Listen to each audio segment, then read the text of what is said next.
à naître à la recherche, non pas de la vérité, mais simplement d'une aventure qui sort un peu de la banalité.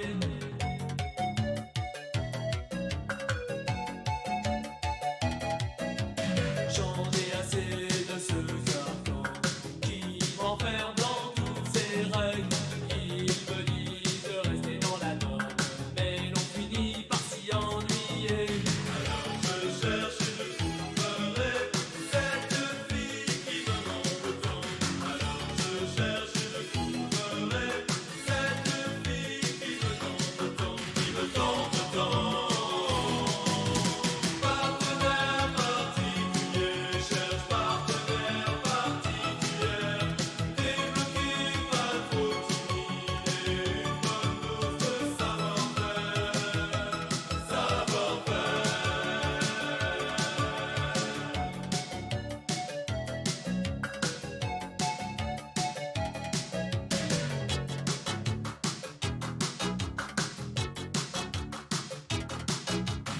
Vous comprendrez que de tels péchés parfois sont difficiles à avouer. Ils sont autour de moi si voisés. Ce n'est pas parmi eux que je trouverai.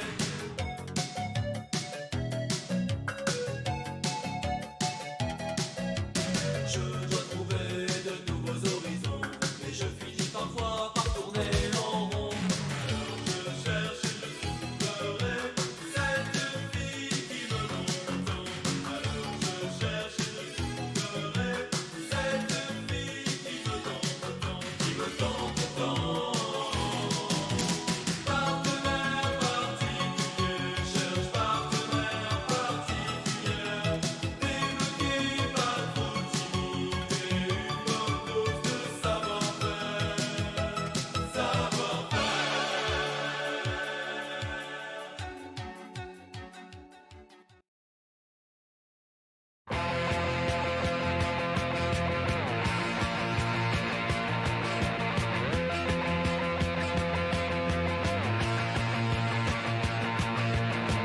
Bam bam, mon ça se passe, j'ai sur mon lit à bouffer sa langue en buvant, prends mon whisky quant à moi, peu dormi, vie débris, mais j'ai dû dormir dans la gouttière où j'ai eu un flash. En 4 couleurs. Allez hop, un matin, une louloute est venue chez moi, poupée de cellophane, cheveux chinois, un sparadrap, une gueule de bois, a bu ma bière dans un grand verre en caoutchouc. Comme un indien dans son igloo. Ça plane pour moi. Ça plane pour moi. Ça plane pour moi.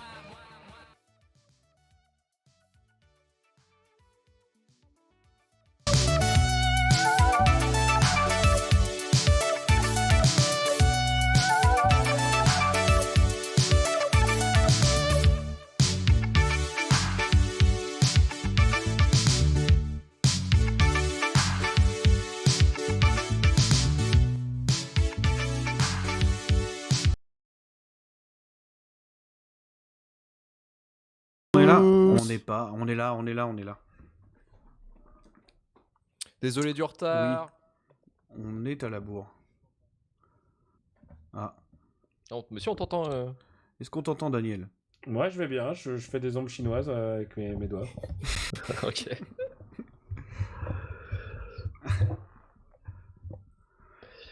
On va jamais y arriver. Un périple, un périple. Tout va bien. Bah, on va y Voilà. arriver. On est bons. Ok, bon, super. Petit point de chat, on dit bonjour à qui, Romain? C'est Romain qui gère le chat. Hein.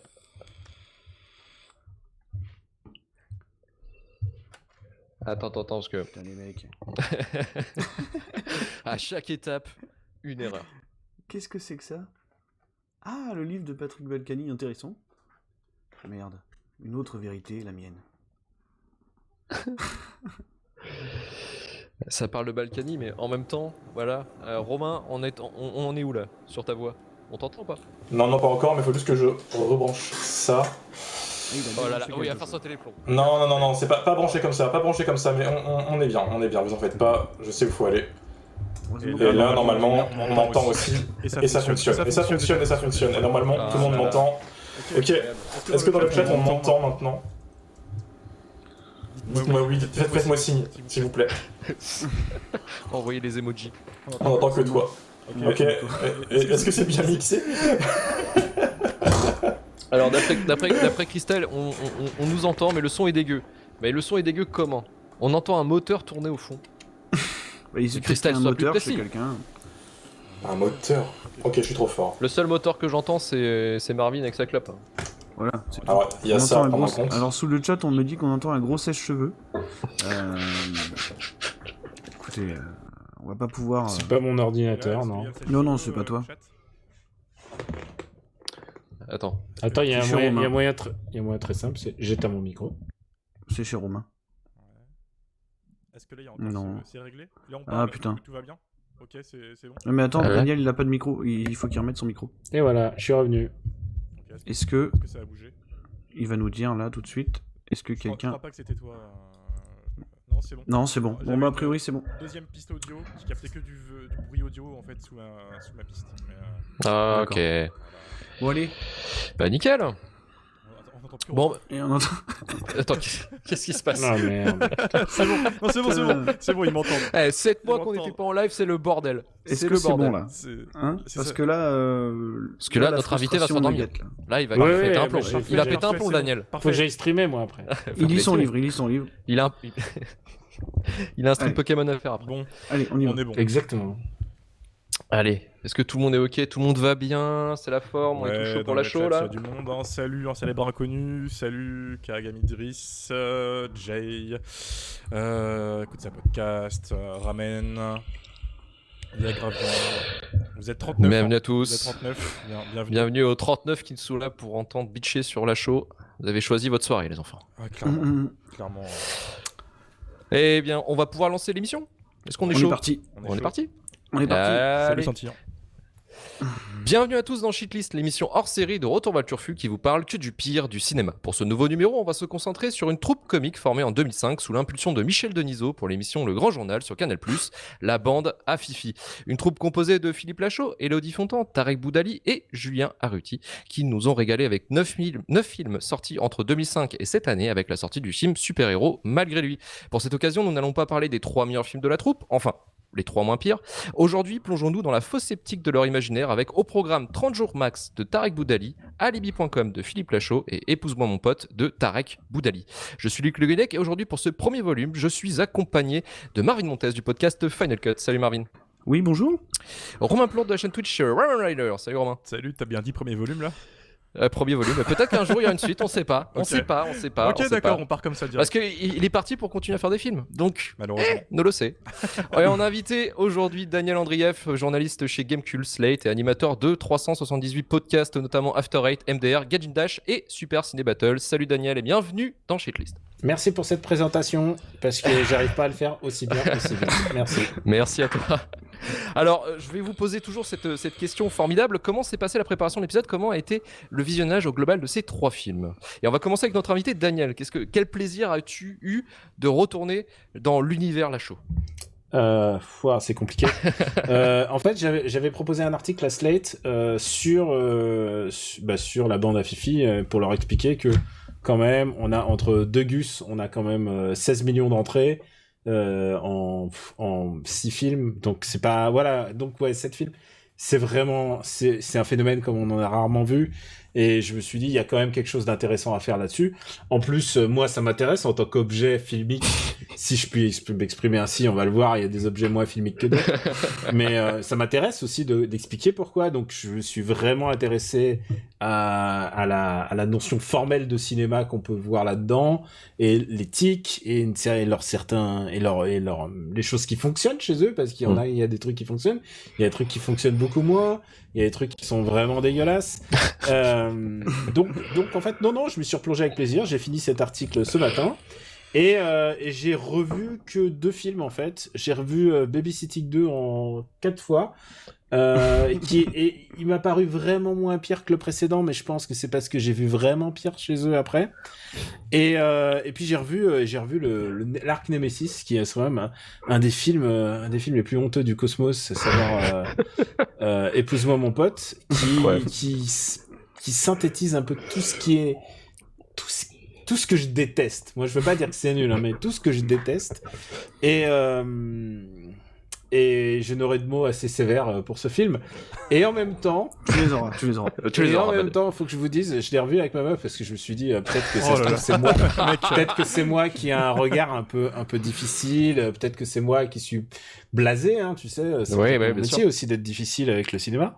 Et je me suis tourné vers elle à la fin, je lui ai dit, est-ce que c'était homophobe ? Elle m'a fait dire, bah oui, hein, quand même. mais je tiens à dire, elle m'a dit cette phrase, et je veux pas qu'elle ait l'air, je veux pas lui porter préjudice dans ce que je vais répéter. Mais je lui ai demandé, ah ouais, vraiment, et on a parlé des comédiens, elle m'a dit, ouais, Julien Routy, qui joue un aveugle, c'est presque celui qui m'a le plus fait rire. J'ai dit, bah ouais, les blagues antiphobes, c'est celles qui passent le mieux dans ce film, en fait.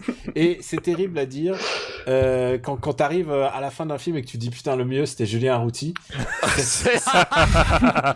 Et c'est pour ça que on développe avec un camarade qui s'appelle Jérôme Lachasse, qui aime aussi les comédies françaises. On développe un peu cette théorie comme quoi, en fait, c'est Routy, en fait, le génie de la bande, en fait. Peut-être. On s'en rend pas compte, en fait. S'il réalise pas, mais tu sais, c'est un peu le mec de l'ombre, c'est un peu comme dans les clips de techno, tu sais, c'est le DJ, c'est pas le chanteur, tu vois, c'est pas celui qui est au premier plan, mais c'est celui qui contrôle tout, ça se trouve, c'est lui qui contrôle tout. Je tiens à dire que dans Épouse-moi mon pote, non, Super-héros malgré lui, il mime un mec qui fait caca. Déjà, tu vois, tu le vends super bien. Il baisse son froc, il fait caca, et tu vois, c'est à ça qu'on reconnaît les vrais soldats. Les vrais auteurs. C'est un mec, tu lui dis, fais-moi le mec qui mime le caca, bah il te le fait.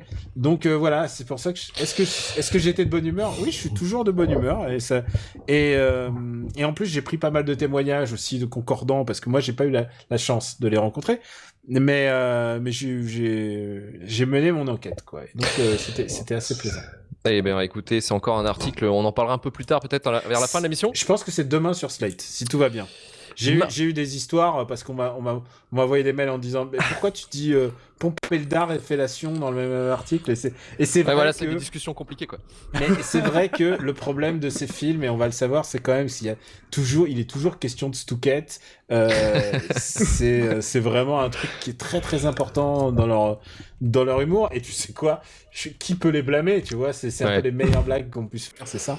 Et les blagues de Kékette, finalement, c'est top. Marvin, qu'est-ce que t'en penses des blagues de Kékette, finalement, de Philippe Lachaud? Comment s'est passé ce visionnage, finalement? Ah, vous connaissez mon humour, hein, moi, enfin, je veux dire, c'est les blagues de Prout. C'est les blagues de Prout. Voilà, c'est des choses un petit peu triviales, quoi, comme on dit. Moi, j'ai fait comme Daniel, en fait, au début, parce que moi, je connaissais pas les films. Le seul truc que j'avais vu, c'était Épouse-moi mon pote, déjà, qu'on avait ici défini, je sais pas si vous vous rappelez, comme le 2001, l'Odyssée de l'espace de l'homophobie. Oui, effectivement. Et du coup, j'ai fait comme Daniel, j'ai tenté d'intégrer ma copine à ce revisionnage, et donc je lui ai mis 30 jours max, et elle est partie. Elle est partie. Elle t'a quitté, quoi. C'est fini, c'est over. De 40 minutes, je crois. Et j'ai fini 30 jours max tout seul, il faisait noir et tout. Franchement, c'était assez terrible. Et donc, j'ai tout découvert seul, tu vois. Et c'était avant-hier. Et après, hier, j'ai voulu regarder alibi.com. Et c'était en pleine journée, tu vois. Ça m'a mis une mauvaise poêle. Écoute, ça va être un long podcast. Quand c'est... Ma meuf, quand elle a vu les couilles et la bite de Vincent Dezagnet qui fait du parachute à poil, et genre, dans Babysitting 2, elle a fait, c'est pas possible. C'est vraiment, vraiment, on en est arrivé là. Mais je crois qu'en fait, c'est la blague de tampon qui a vraiment pas marché, et du coup ça s'est arrêté là. Ça s'est arrêté là. Too close to home. Ouais, voilà, et j'ai fini ce matin avec Épouse-moi mon pote, donc deuxième visionnage, quoi. Et c'est vraiment un film qui prend de l'ampleur à la révision, quoi. C'est voilà, putain. Je pense que voilà, tout tu vois, big cinéma, quoi, vraiment. Epic cinéma, voilà. même. Epic cinéma. Et Romain, est-ce que t'as incorporé ta meuf, ta mère, ta famille dans cette histoire de revisionnage ou... Ma dépression. Ok, Ouais, d'accord. Concrètement, C'est- voilà. Moi, j'avais juste vu Babysitter de base que j'avais vu subi au cinéma Babysitting, à ouais. l'époque. Babysitting, pardon. Et j'ai pas vu la suite parce que déjà ça pue la merde. Voilà, faut être honnête. Ah non, mais Babysitting, c'est Kubrick par rapport à ce c'est qu'on ça. va- En fait, je les voyais enchaîner des films et tout le monde Je suis disait c'est de désolé, pire en c'est pire le en plus- fait. C'est le plus taffé, comme on dit. C'est hein. ça. Et du coup, je me dis bon bah vas-y. Et en fait, ce temps-ci, bon, j'ai un peu de boulot, donc le seul moment de ma vie où j'ai pu caser les 3 films de ce soir, c'est aujourd'hui. Donc j'ai fait du coup le fameux marathon Philippe Lachaud. Donc j'ai eu l'expérience un peu tout le cinématique univers à la suite. Tu vois, t'englobes tout ce contenu dans ton cerveau en 4h30 top chrono. Plus jamais je fais ça. Concrètement, je pourrais pas le refaire. Je l'ai subi. Il y a un film qui m'a énervé, les 2 autres m'ont roulé dessus concrètement. Et quand tu fermes les yeux, est-ce que tu vois des pénis? Je vois tout, ça, hein, je vois tout, je vois des chiens qui sont écrasés, je vois des blagues de bites, Des enfants qui se font éclater aussi. des costumes chelous, enfin on aura le temps d'y revenir, mais non voilà, moi c'était Philippe Lachaud, j'avais pas beaucoup j'ai pas beaucoup passé de temps avec lui au cinéma et je compte pas y retourner d'ici peu quoi. Voilà. Ah, moi, je les attends, mais comme le Messie. Ah ouais.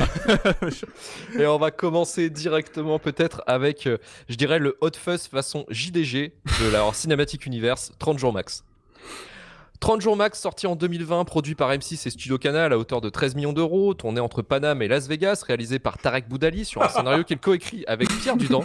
30 jours max nous raconte l'histoire de Ryan sous les traits de Tarek Boudali, jeune flic trouillard et maladroit, sans cesse moqué par ses collègues. Le jour où son médecin lui apprend qu'il n'a plus que 30 jours à vivre, il a un déclic et décide de devenir un héros avec 2 objectifs: arrêter un trafiquant joué quand même par José Garcia, et de pécho son binôme Stéphanie sous les traits de Vanessa Guide. L'idée du développement du film s'est faite avec de vraies questions métaphysiques, hein, un petit peu comme 2001 finalement. Kubrick est pas loin dans tout ce bordel, puisque Tarek Boudali a eu l'idée de son film en se demandant: tiens, qu'est-ce que ça ferait si je savais que j'allais mourir dans 30 jours? Et voilà. Et Romain, est-ce que tu as un message à faire passer à Tarek Boudali pour défendre le film? Est-ce que tu as un message de lui-même? Enfin, je sais pas, parce que je suis perdu avec toi, parce qu'il y a toujours des twists, en Il y fait. a toujours des twists. Ça va être plus calme ce soir. Alors pour ceux qui nous écoutent pour la première fois, il faut savoir qu'on a fait des podcasts et souvent j'aime bien des trucs un peu durs à aimer. Il y a eu des twists. Il a défendu les petits mouchoirs quand même. Voilà, ça c'est dur. J'ai été transporté par les petits mouchoirs, voilà, c'est le running gag. Bon là ça n'a pas marché malheureusement. Pas transporté, merde. Tarek, faut arrêter. En fait, si tu veux, il y a un thème sous-jacent ce soir, c'est que pour moi c'est pas Philippe Lachaud le méchant, c'est Tarek. Faut qu'il arrête, faut vraiment qu'il pose sa caméra et qu'il change, faut qu'il respire, faut qu'il sorte, je sais pas, mais loin des plateaux quoi. Mais il y a une théorie que peut-être Tarek, ça serait peut-être le premier à faire sécession, parce que il y a quand même, c'est un groupe, mais il y a des jalousies dans le groupe. Moi je pense que Tarek, ce sera le premier à tenter son Ciao Pantin. De la bande, je pense que c'est le premier qui va faire un rôle sérieux. Il est lancé. Déjà, il y a des rumeurs comme quoi, enfin, je veux dire, il va passer chez d'autres cinéastes bientôt. Donc, et ça serait con de se priver d'un diamant comme ça, d'un diamant brut de rire. Ah ouais, non, Ah là là. pourquoi pas après, mais là si tu Vivement veux, c'est que- Tarek Boudali chez Nicolas Bedos, quoi. Ah putain. On parle de leur dernier film en plus, c'est le plus récent et c'est con qu'on commence par celui-là parce qu'en fait c'est le film de l'essoufflement pour moi. C'est-à-dire que les films qu'ils ont fait avant sont tellement claqués mais tellement fous en termes d'homophobie, de racisme, d'andiphobie, tout ce que tu veux, que là il n'y a plus rien. Il y a une vanne qui m'a fait rire, c'est celle des conduits d'aération où t'as le cul et les couilles qui sont moulés dedans quand ils tombent, parce que ça m'a pris par surprise, j'étais pas prêt, et à un moment en fait tu baisses ta garde et voilà. Mais sinon c'est super creux en fait. Ce que tu es en train de nous expliquer, c'est que pour toi, donc 30 jours max, c'est un peu le Taxi 3 un peu de la... Exactement. C'est un peu celui Le où Rocky on leur a dit, hey, c'est un peu con et raciste, on va faire moins con et moins raciste. Exactement. Certes, il y a toujours de mémoire, il y a quand même ce passage où il passe à l'ambassade mexicaine, littéralement en passant la porte. Il passe la porte, il dit, on est au Mexique, et il se déguise en mariachi.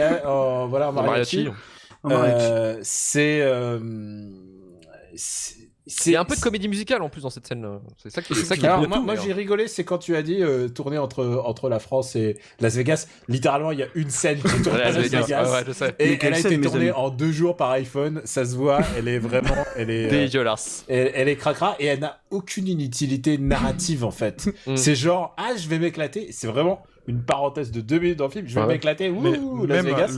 Et il revient. narrativement parlant, même le concept de base, de toute façon, n'a aucune importance dans le film parce qu'on apprend quasiment directement qu'en fait, il va pas mourir. C'est-à-dire que le suspense, il est pas là. Il est mort. Hein. Ouais, c'est ça. En fait, il se fait mordre, on lui dit tu vas mourir dans 30 jours. Du coup, ça y est, il devient badass du jour au lendemain. Et deux scènes plus tard, en fait, t'as le médecin qui fait je me suis trompé. Donc en fait, ça enlève quasiment tout le minimum de tension que t'aurais pu avoir. Et je dis bien minimum parce que faut pas déconner quand même, quoi.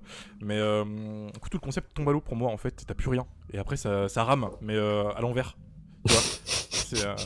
Donc pour moi, c'est vraiment difficile. Et le pire, c'est que quand j'ai fait les 3 films à la suite, tout se mélange. C'est les mêmes personnages à chaque fois. Mais tu sais que t'es en train de rendre quelqu'un triste, c'est Tariq Boudali lui-même, parce que s'il entend ça, parce que pour lui, 30 jours max, c'est son mission impossible. Hein. Ah oui, bien sûr. À son échelle, genre, il a donné tout. Et en plus, on peut dire que c'est un ange parti trop tôt, parce que c'est un film qui est sorti en confinement. Ouais. C'est un film qui a fait 1,5 million d'entrées, alors. Ouais.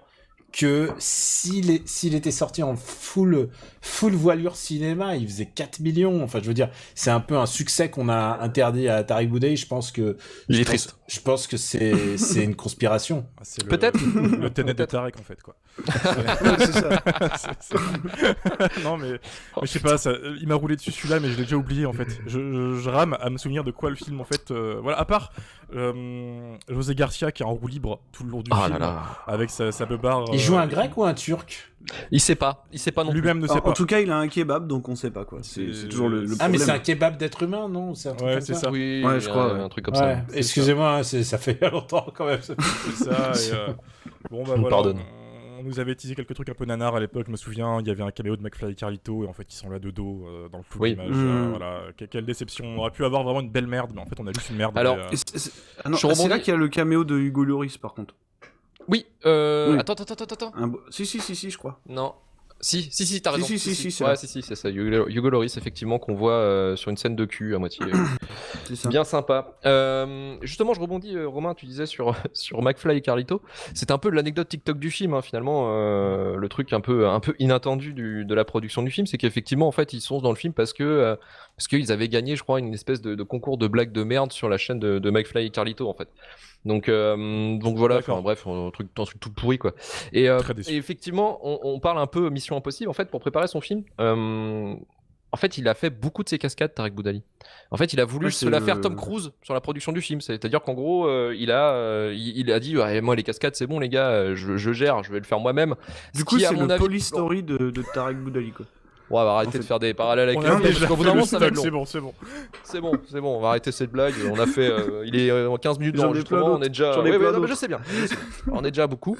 Et en fait, il a aussi fait un stage à la BAC. Enfin, ça me fait peur de dire ça, mais putain, c'est chaud. Pour apprendre, entre guillemets, les ficelles du métier. Du flic hardboil. Il raconte d'ailleurs à la presse... Ah, lui, c'était Bac Sud, hein. Complètement. Ouais. Et il raconte à la presse plein d'anecdotes de merde naze sur son expérience à coup de mais en fait on était en train de filer des pickpockets dans le métro, mais en fait on les a perdus de vue parce qu'un fan m'a demandé de faire un selfie. Lol. Voilà, c'est bourré de trucs comme ça, c'est horrible, vous devrez lire l'interview, c'est un enfer. Ils sont très gentils en interview, au moins il y a ça. En même temps, quand on me dit qu'ils sont très sympas, et je veux bien le croire qu'ils sont très très très très gentils, j'ai envie de dire encore heureux quoi. Ouais, mais c'est l'excuse du pote. Daniel, t'as intérêt à aider les vieilles dames. Hein. T'as intérêt à affiler ton siège aux femmes enceintes, hein, parce que si en plus t'es un connard, je veux te dire t'as aucune circonstance atténuante. Non mais après tu sais c'est le complexe du pote gentil, tu vois, t'as pas envie de le fracasse en fait. Et malheureusement là en fait tellement c'est naze, je suis désolé, même si j'étais le pente de Tariq Boudali, je l'aurais niqué quoi. Enfin je suis désolé, tu sors pas ça quoi.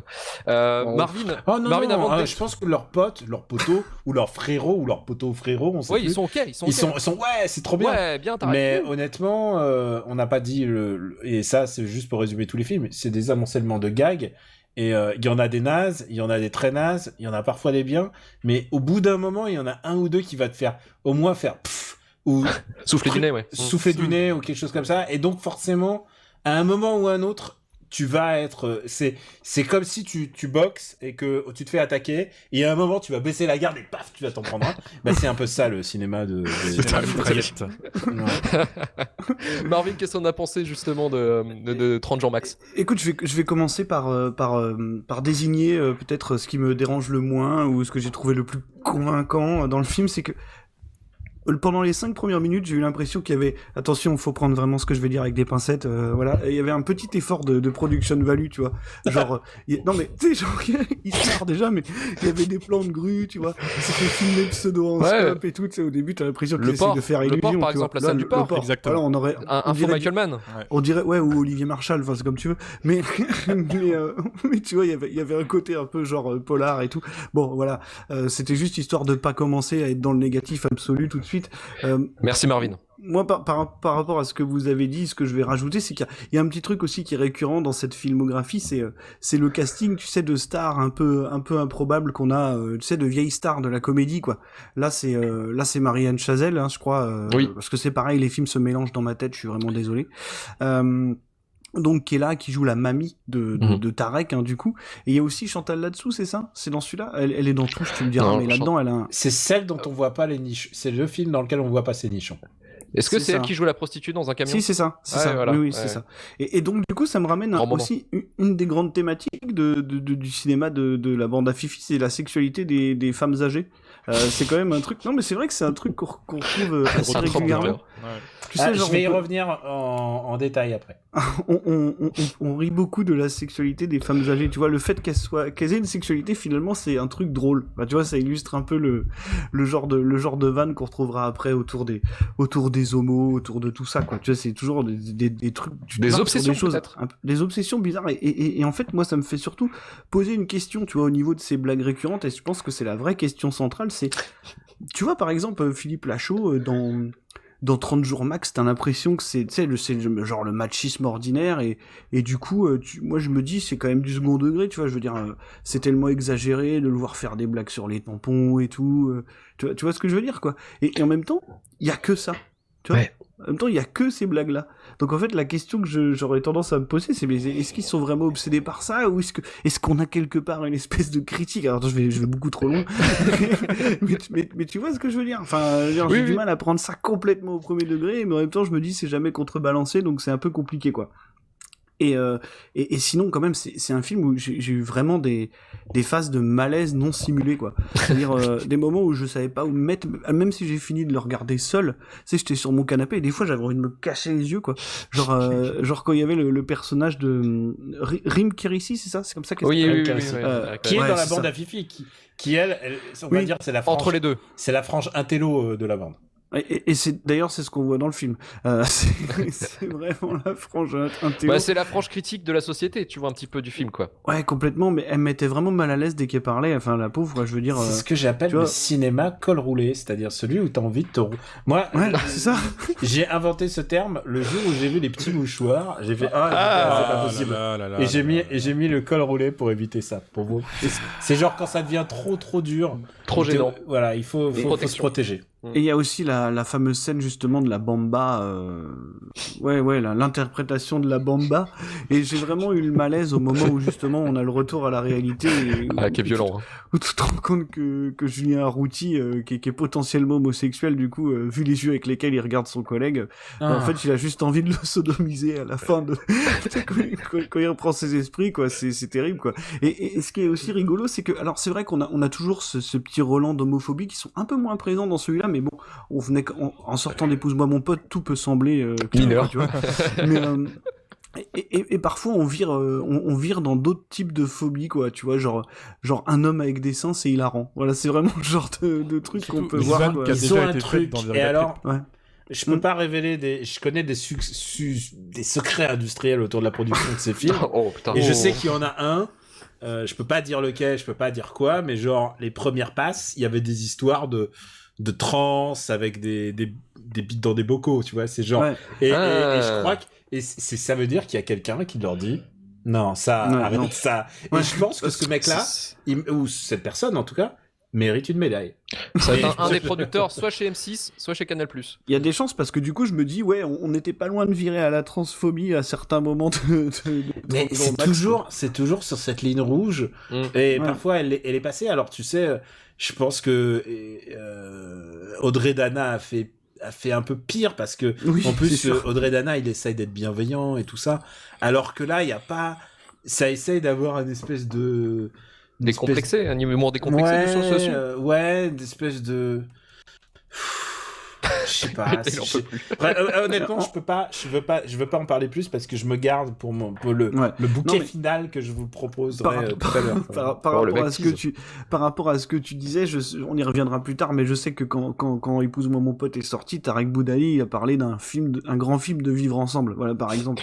Ce qui est compliqué parfois à entendre. Le scandale. Après, vous disiez tout à l'heure, il y a quelques blagues où tu sais, on souffle un peu du nez devant le film. Voilà, moi, c'est arrivé 2 fois. Et d'ailleurs, je vais exorciser ça. Je vais outer Audrey qui était avec moi à ce moment-là, qui était pas encore partie. C'était, il y a 2 blagues qui nous ont fait rire. Je sais pas si c'est normal. Tu sais, c'est les 2 fois où en fait, t'as la première fois, t'as le médecin qui lui dit vous allez très bien, il y a pas de problème. Et là, il enlève son oreillette. Oh non, voilà. C'est nul. Truc bête. Et t'as la même version avec l'avocat quelques scènes plus tard. Et ça m'a fait non mais attends, au bout d'un moment tu sais t'as le cerveau. Comme tu disais tout à l'heure, tu disais tout à l'heure, on t'attaque et puis au bout d'un moment ça passe quoi. Et c'est ce moment-là où c'est passé pour moi, mais c'est à peu près tout quoi. Voilà, sinon j'ai pas grand-chose à dire sur 30 jours max, si ce n'est qu'il m'a quand même, moi à mon avis, moins dérangé que les 2 autres. On y reviendra, mais voilà. Donc pour toi, pour l'instant, ce serait potentiellement le moins pire. Ouais, potentiellement le vrai. Ouais, c'est le film à réhabiliter peut-être. À toute épreuve de la bande à Fifi. Tarek Boudali. Ok, ouais. Ça marche. C'est ça. Et Daniel, pour finir sur 30 jours max, est-ce que t'as d'autres choses à ajouter sur le film? Stop. Non mais je veux dire, je pense que Détroit, je pense que c'est le ventre mou. L'autre c'est Alibi.com. Je pense qu'Alibi.com est meilleur. Je pense qu'il est moins pire.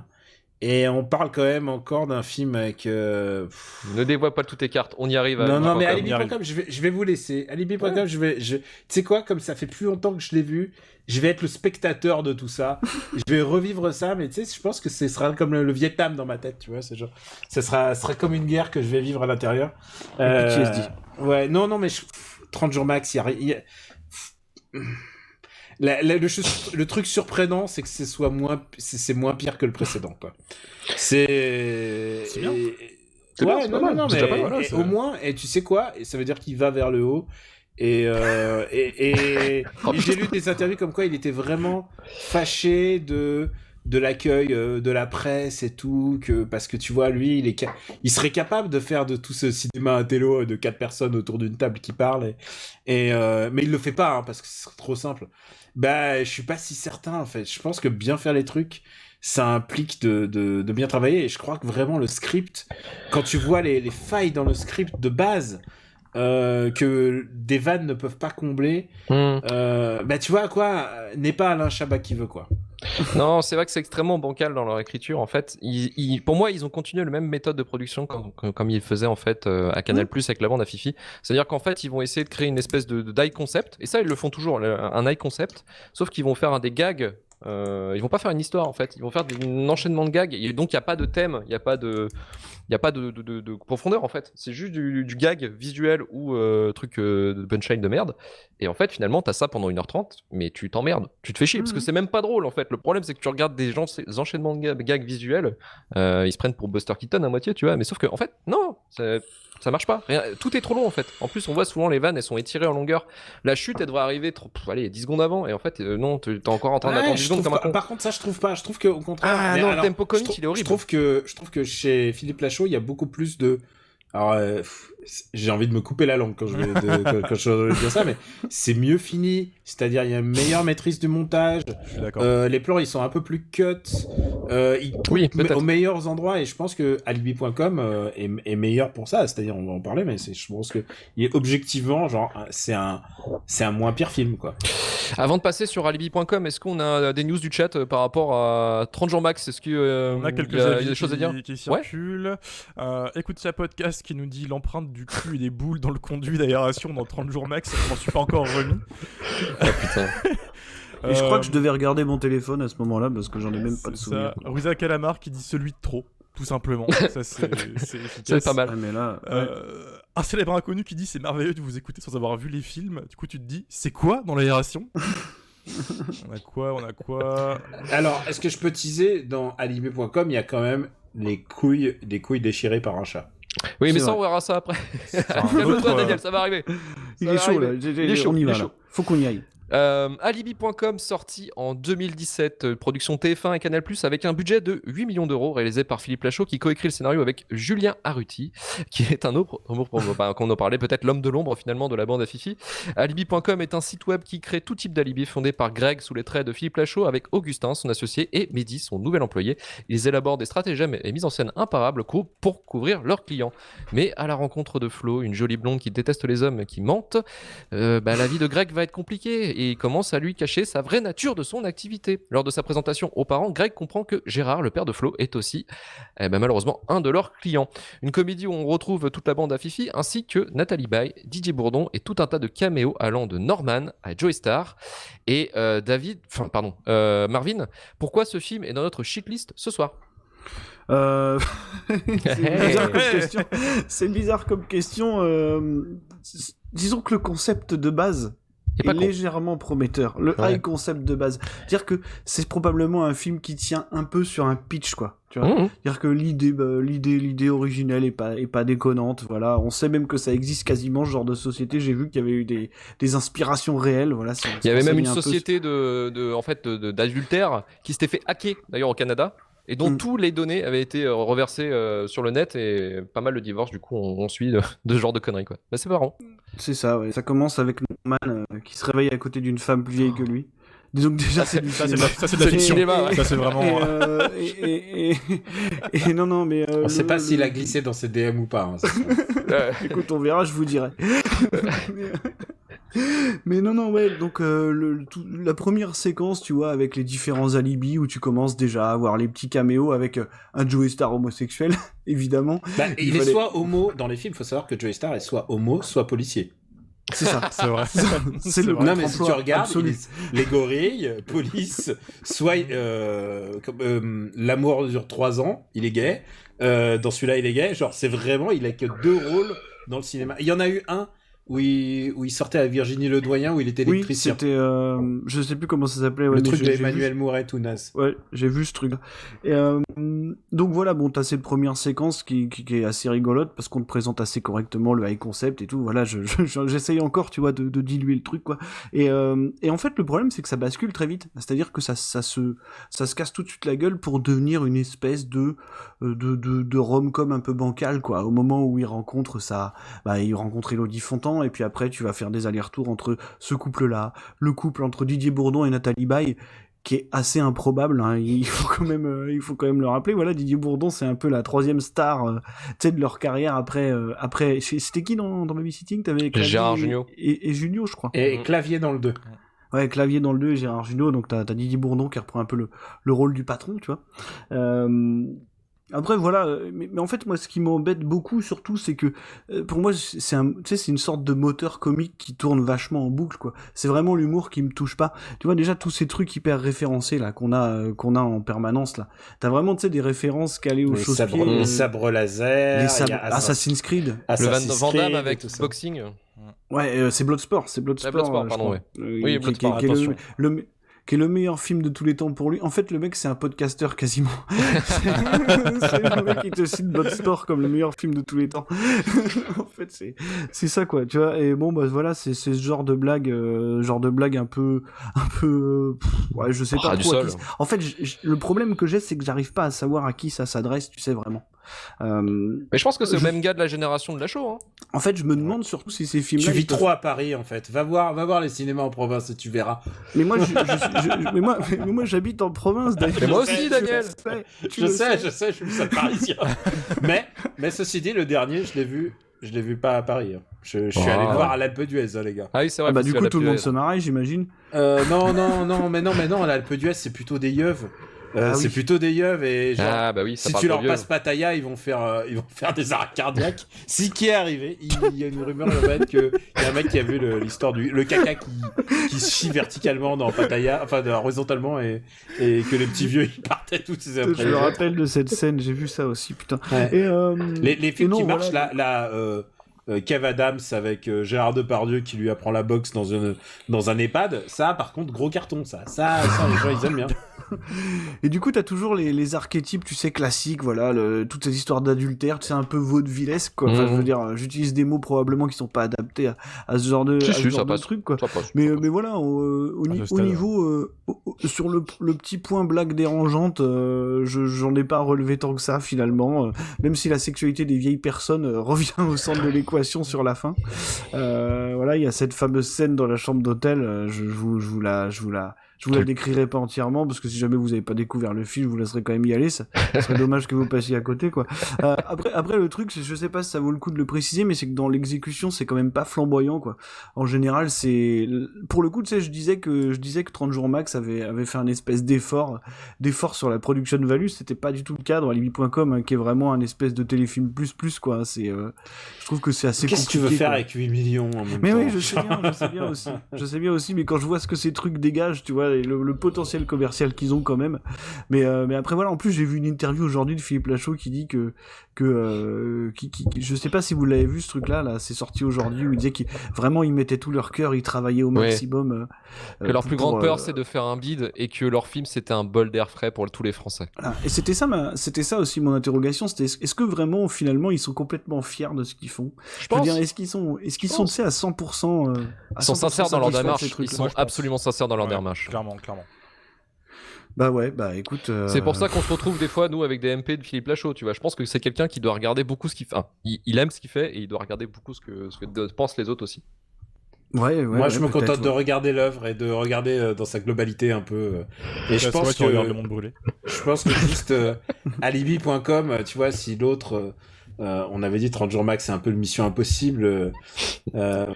Alibi.com, c'est quand Harry rencontre Sally, tu vois, un petit peu en termes d'impact, en tout cas pour eux. Mais en fait, tu sais quoi, c'est ça qui est fou, c'est que tous ces films-là, en fait, je dis ça pour plaisanter, hein, c'est le premier film qui m'est venu à la tête, mais en vrai, tous ces films, il y a un concept, et surtout, ils s'inspirent, ils ont une grosse inspiration de quelque chose. C'est des pastiches, et je pense que vous dites, je sais pas à qui ça s'adresse, en France, il y a plus de films de pastiches. Avant, ça se faisait, et il y avait en plus les inconnus, il y avait les nuls. Aujourd'hui, il y a encore le Palmacho qui en fait un peu. Je me souviens, Pattaya que j'ai mentionné, mais Pattaya commence par 5 minutes où ils font une parodie qui s'appelle L'île de la Ken, qui est très très drôle. C'est les 5 meilleures minutes du film. Et là, le truc, c'est qu'il y a personne ne fait de l'humour parodique, personne ne fait ça, alors que quand même les films Marvel, vous avez déjà entendu parler, c'est aux États-Unis, ils font des super-héros, tout ça. Et là, il y a tout un fucking boulevard de se moquer de ces genres de trucs, parce que ça demande que ça, quoi. Je veux dire, tu vois le dernier Spider-Man, t'as même plus besoin de te moquer, t'as juste à raconter ce qui se passe. Et là, personne ne fait ça. Et eux, justement, dans Super-héros malgré lui, ils en font vraiment, vraiment, vraiment beaucoup. J'ai eu la chance de le voir déjà, donc et je peux vous dire c'est un peu les Zaz. Je pense qu'il y a vraiment une filiation avec Zaz. Zaz, c'est un peu ça, c'est-à-dire pour rappel, pour ceux qui connaissent pas, c'est y a-t-il un pilote dans l'avion? Oui, c'est pas Zaz la chanteuse. Je voyais Zaz, je voyais d'harmonica là, des azous. Je pète un câble. Zucker, Abraham Zucker, ou voilà ce genre de comédie un peu qui allait à toute berzingue et qui tentait tout. Et en fait, les vannes de cul des Zaz, y a-t-il un flic de police academy et tout ça, il y en avait. Le seul truc, c'est qu'ici il y a une espèce de... Après, c'est comme Seth Rogen qui dit je suis pas sûr que tous mes films aient bien vieilli. Je pense que le seul problème, c'est que ces films-là, souvent ils sont déjà vieux quand ils sortent. Ouais. Et j'ai hâte de vous parler de celui qui arrive. Et d'ailleurs, pour Alibi.com, est-ce que tu as des souvenirs du film par rapport à la globalité du film, Daniel, ou non, c'est pas... Moi, je me souviens des caméos et vraiment des couilles par le chat en image de synthèse. Et je me suis dit, je me suis dit, le chat en image de synthèse qui griffe les couilles. Je me suis dit, putain, il manque plus que la voix de Koé pour faire Garfield, quoi. Exactement. Et honnêtement... C'est un film inintéressant, mais par contre, j'ai vu clairement la flamme babysitting, c'est-à-dire que tout d'un coup, il y a un moment, il y a une course-poursuite, ils se retrouvent dans un van, et dans le van, ils prennent des des tubes fluo et tout d'un coup ça fait des sabres laser et tout. Et ça s'enchaîne bien, il y a une bonne dynamique de vanne. Et il y a une bonne dynamique de vanne qui est pas basée ni sur le bullying, ni sur on se moque de quelqu'un, parce que ça c'est vraiment un truc quand même récurrent. Ils se vannent beaucoup entre eux aussi. Et c'est aussi ça, je pense, la limite de leur cinéma, c'est que c'est quand même des vannes de bully, ils se moquent des uns des autres. Haha, t'es mal habillé. Haha, il lit un livre, c'est un intello. Haha, c'est de l'humour de cancre de l'école quand même. Ouais, c'est le cours de récré quoi. Et ça se voit plus ou moins dans certains films. Je trouve que Alibi.com se tient presque un peu plus que ça. Parce qu'il y a des vannes qui sont mieux ficelées peut-être, et comme tu dis, ils sont moins dans la vanne. Je pense que et puis le point faible d'Alibi, c'est que c'est quand même une comédie sur le mensonge, et Dieu seul sait qu'on en a déjà beaucoup quoi. Et là, c'est double mensonge. Française, ça, c'est double mensonge. C'est on ment et ensuite je mens sur mon taf et tout. Voilà. Écoute, je préfère en retirer quelque chose de positif. C'est quand même le film où Philippe Lachaud s'est dit Élodie Fontan, on va être un couple à la vie à la mort. Et depuis, c'est une affaire qui marche. Quoi. C'est vrai en plus. Ils ont eu un enfant et tout. Voilà, c'est ça. Putain, on a un peu de people en plus. Mais Daniel, tu nous régales. Mais non, c'est incroyable. Ils sont open là-dessus. Hein, je trahis pas un secret. Hein, ils sont open là-dessus. C'est juste qu'ils y répondent pas en interview. Ils ont bien raison. Tout à fait. Ils montent pas leur enfant sur internet, contrairement à Nabila. Voilà. Balle perdue. Mais d'où tu ramènes Nabila là? Parce que j'ai vu sur Amazon, il y a un documentaire sur Nabila. Oui. Et putain, elle le montre pas tout le temps. Et je suis désolé, hein, moi je fais partie des No Kids on Internet. Voilà. Et à chaque fois que je vois un gamin comme ça utilisé pour un plan market, je cringe à fond, et je pense qu'ils sont intelligents pour pas faire ça, donc au moins j'ai de l'affect pour ça. Et je pense, et je répète encore une fois, je pense que c'est des gentils bougres. Hein. Tout le monde, ça m'a été confirmé et tout. Je suis persuadé qu'ils sont gentils. Par contre, on va le voir sur le prochain film. Est-ce qu'un mec gentil peut faire un film à la con et un film de connard? Oui. Regarde-moi ce teasing, le show patate, le showman. Alors, je voulais revenir un petit peu sur les détails techniques du film. À noter, en fait, au crédit, nous avons David Julien, qui est coordinateur de cascade, et qui avait commencé sa carrière dans le film Taxi, et a depuis bossé sur toutes les prods EuropaCorp et sur également Mission Impossible Fallout, sur les scènes qui sont tournées à Paris. Encore donc un clin d'œil à Tom Cruise. Mais une personne a été blessée durant le tournage. Il s'agit du frère de Philippe Lachaud, Pierre Lachaud, qui s'est mangé un coup de sabot de la part du zèbre qu'on voit dans le film. À un moment donné, ils doivent faire une photo avec un zèbre, et en fait, lui, il s'est mangé un coup de sabot. Aussi, voilà. Ça doit faire mal. Ça doit faire mal. Et le film dure 90 minutes, mais saviez-vous que le premier cut durait plus de 2 heures? Effectivement. Maintenant que vous avez cette information en tête, allez demander sur Twitter donc le hashtag. Vas-y, on lance le hashtag. Lachaud-cut de Alibi.com. Release the Fifi. Alors, je me concentre plus sur Romain. Doit-on harceler TF1 et Canal+ pour avoir la vraie vision de l'auteur sur Alibi.com? Non, surtout pas. mais eux aiment faire des comédies courtes, hein. Ils le disent. Nous, on fait des films, on aime faire des films d'1h30 parce qu'ils ont pas de talent. Non. Au moins, ils ont l'intelligence de faire des films courts. Ouais. Il faut plutôt le voir comme ça. Ils coupent énormément de vannes. Dans Super Héros malgré lui, il y a des scènes entières de Philippe Catherine. Ils les ont toutes coupées au montage. Mais non. Philippe Catherine n'apparaît pas dans le film. Si, apparemment, il est coupé au montage. Mais c'est cool parce que ça permet de rebondir, parce qu'en effet, dans ce podcast, souvent, moi, ce qui me fait chier, c'est quand tu te fais 3 films qui font 2 heures en fait à la suite. Et ça peut vite vraiment te plomber. Et là, au moins, ça fait 1h30, pas plus, pas moins. C'est le gros avantage du film. Après, c'est un Lachaud basique, j'ai envie de dire, sauf qu'il y a un élément chaotique qui se rajoute dans l'équation. Imagine que le film, c'est du Coca et Didier Bourdon, c'est du Mentos, tu vois. Et il sort de nulle part. Et moi, ça m'a vendu du rêve parce qu'on dirait qu'il sort de soirée, il a l'air d'être en redescente totale. Je sais pas ce qui s'est passé. Bourdon, je vais être depuis les années 90, tu vois. Je sais pas ce qui s'est passé. Il est là, il a aucun costume. On dirait qu'il s'est pas habillé en fait. Il a juste pris une vieille chemise. Il s'est arrivé sur le tournage un peu. C'est vrai en plus. Ouais. Il y a un côté Harrison Ford dans Blade Runner 2049. Aucun effort. Il est dans le film. Il est là. Il est sur le plateau. Tu fais avec. Non, t'es méchant. Didier Bourdon, il prend son chèque, mais il le fait à fond. Hein. Mais c'est ça qu'on veut. Didier Bourdon, c'est un vrai génie de la comédie. Même dans les comédies nazes, il surnage. Non, mais pourtant, je les vois toutes, hein, les Didier Bourdon et tout. Je suis au taquet, hein, genre permis de construire pour moi, c'est l'event de l'année. Hein, je sais pas. C'est Didier Bourdon No Way Home hein, pour moi. Mais je suis à fond dans Didier Bourdon, et le fait est qu'il le réutilise tout le temps.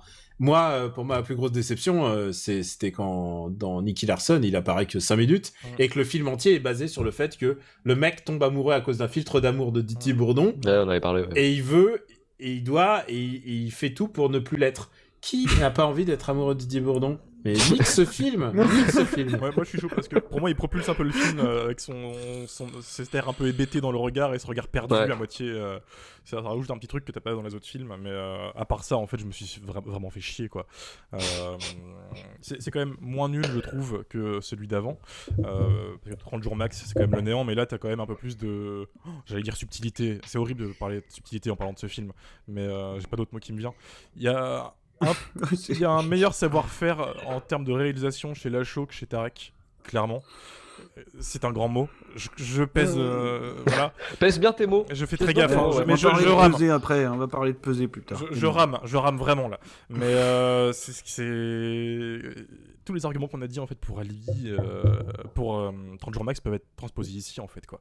C'est que sur les 3 films. Passer l'introduction où t'as passer le high concept en fait, au bout d'un moment t'as plus. C'est 5 minutes quoi. On t'explique au début, t'as des caméos, on te tease Cadmerade. Moi j'étais content, je me suis dit vas-y pourquoi pas aussi quoi. Quitte à aller là-dedans, pourquoi pas, mais non pas du tout. Il revient pas. Si, il revient. En fait, il y a l'intro et aussi un fusil de Chekhov vers la fin en fait au début du 3e acte. Non, mais c'est qu'en fait on revoit ces personnages qui sont dans la loose. J'ai utilisé cette expression dans mon article aujourd'hui parce que je pense que c'est ce qui décrit le mieux leur style. On s'inspire des meilleurs. C'est que ils font des blagues sur la longue traîne et ça c'est un truc très très très caractéristique du style Lachaud. Putain c'est fou. Mais, Romain, est-ce que tu as d'autres choses à ajouter ou est-ce qu'on peut passer au chat pour savoir un peu ce qu'ils en ont pensé d'Alibi.com? Parce que moi vraiment Et alors le chat, est-ce que Alibi.com c'est un chef-d'œuvre? J'ai envie de dire. On a Aurel Swag qui nous dit que Alibi c'est un bon moment avec des restes pas trop appuyés, mais quand tu le remets en contexte, c'est le dernier bon film de la bande avec Nicky. C'est un avis. Avec Nicky ouais. Nicky Nicky Larson. Non, Nicky, c'est bon. C'est bon. On a déjà fait Nicky Larson. On en a déjà parlé. Et Bart Quint qui nous dit quand j'ai vu la scène d'introduction, j'ai cru que le film allait être le Ocean's Eleven de l'adultère. Je voudrais voir le remake par Soderbergh avec Brad Pitt dans le rôle de Norman. Voilà. Oh là là, ils sont chauds. Ils sont chauds. Et allons là où tout le monde veut qu'on aille. Voilà. Et c'est un petit peu la cerise sur le gâteau, quoi. C'est vraiment le chef-d'œuvre, le pinacle. On va passer à Épouse-moi mon pote. Épouse-moi mon pote, sorti en 2017, nous arrivons enfin dans le Tarek Boudali Origins avec ce film, puisque c'est son premier film qu'il réalise et qu'il coécrit avec Khaled Amara, qui est auteur de la série Scène de ménage, et bien sûr toujours produit par Studio Canal et M6 à hauteur de 6 millions d'euros. Épouse-moi mon pote, c'est l'histoire de Yacine, interprété par Tarek Boudali, jeune étudiant marocain qui vit à Paris, étudiant en archi, avec un visa qui va malheureusement expirer puisqu'il foire ses études et se retrouve en situation irrégulière. Pour y remédier, il se marie avec son meilleur ami Fred, rôle tenu par Philippe Lachaud, alors qu'il pense que tout est réglé. Un inspecteur interprété par un autre Philippe Duquesne, se met sur leur dos pour vérifier qu'il ne s'agit pas d'un mariage blanc. Je vais commencer peut-être avec Daniel. Daniel, on en est où sur l'échelle de l'homophobie dans le film? Moi, tu sais quoi, le twist. Je suis pas à même de juger ça. Tu sais quoi, moi je suis allé voir. Moi j'aime bien écouter l'avis des autres et surtout pour des sujets dont je suis pas concerné, mais tu vois et si j'étais un homme, je suis allé le voir avec mon ami Max qui était à YAG et qui travaillait à Tétu et tu vois et il est sorti en larmes en me disant pourquoi on nous déteste tant que ça. Et je me pose toujours la question de est-ce que les gens vont aimer ça ou pas? Est-ce que c'est vraiment des choses sur lesquelles je peux pas m'exprimer directement, mais qui m'intéressent en tout cas, qui m'interpellent. Et alors il y a toujours ce truc de ah là là le politiquement correct et tout. Et en fait il y a un jour quelqu'un qui habite aux États-Unis, mon camarade avec qui j'enregistre After Eight, qui me dit enlève le mot politiquement correct et dit respecter les gens. Au lieu à chaque fois que est-ce que tu es contre respecter les gens? Et tu vas voir tu vas voir toutes tes phrases, tu vas dire ah est-ce que tu es contre respecter les gens? Est-ce que tu es contre le politique? Est-ce que tu es contre respect? Et donc du coup c'est sous ce prisme-là que j'essaye d'oublier ce film qui est quand même un film parce qu'en fait on dit tu m'as lancé sur l'homophobie. Mais la première vanne, est-ce que vous l'avez tous vu tous les trois? La première vanne du film. La première vanne du film, c'est une fille qui casse une chaise parce qu'elle est trop grosse. Et moi, je suis en train de penser parce que tu sais quoi, moi, j'ai déjà vu mes films je regarde mes films, les comédies dans les salles avec le public et tout. J'imagine qu'il y a des gens qui rigolent à ça, quoi. Et moi, ça me fait zéro rire. Ça me fait zéro. Je pars déjà énervé dès la première putain de vanne. Non, mais dès la première putain de vanne, je me dis c'est vraiment de la merde. Allez, vas-y, Philippe Poutou, lâche tout. Et alors, le truc, c'est que ensuite, il y a en plus. Alors, je déteste en plus les plots qui... Alors, et pourtant, moi, j'ai vu Opération Portugal, hein, je connais les plots qui tiennent sur rien du tout. mais là, le plot, c'est, il a loupé son examen, il est renvoyé de France. C'est quoi? Tu peux croire que l'administration, c'est des connards et tout ça. Ouais, no passaran, tout ça, machin. Mais c'est pas comme ça que ça fonctionne. Normalement, il y a les rattrapages, il y a plein de trucs magnifiques dans le système de l'éducation. Et simplement, le fait de redoubler, c'est aussi permis, t'as le droit aussi, même si t'es un étudiant étranger. Et là, non, il doit repartir. Ces gens-là ne se sont pas renseignés sur enfin, ces gens-là. Tarek ne s'est pas renseigné sur comment ça se passe.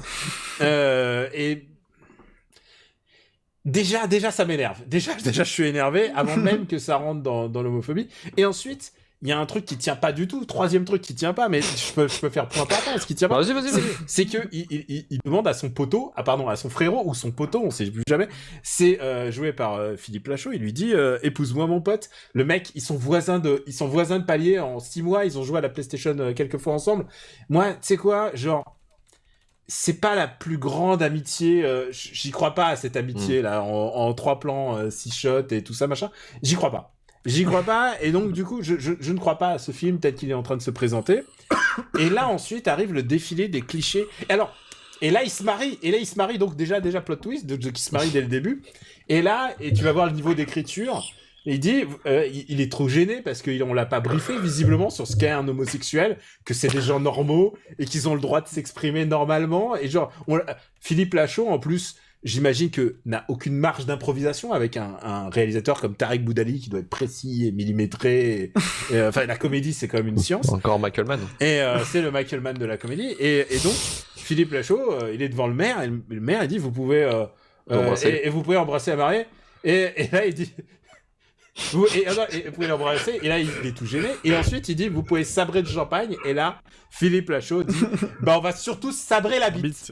Oh là là, putain c'est vrai. Et là, et pour l'avoir vu avec ma meuf se tourne vers moi et me dit mais c'est même pas une vanne.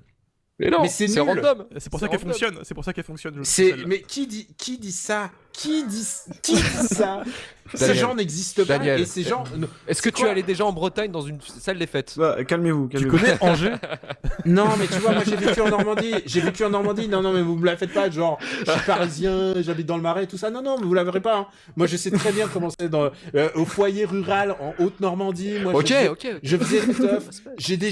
J'avais 10 ans. C'était il y a 30 ans. J'avais 10 ans, mais je les voyais déjà, les futurs complotistes là qui nous disaient on nous contrôle, on nous dit rien. Ils étaient déjà là. Déjà à l'époque de François Mitterrand, c'est beau ça. Je suis né sous Giscard. Ah bah, et je n'étais pas né moi donc. Et du coup et ce film va de mal en pis sur les trucs. Alors il y a le montage puisque ils vont acheter des bits en mode pain, et en plus il y a aussi ce syndrome, et ça j'en ai reparlé dans mon article, ce truc parce que dès qu'ils voient une bite sous quelque forme que ce soit, ça les fait marrer, et moi pas forcément.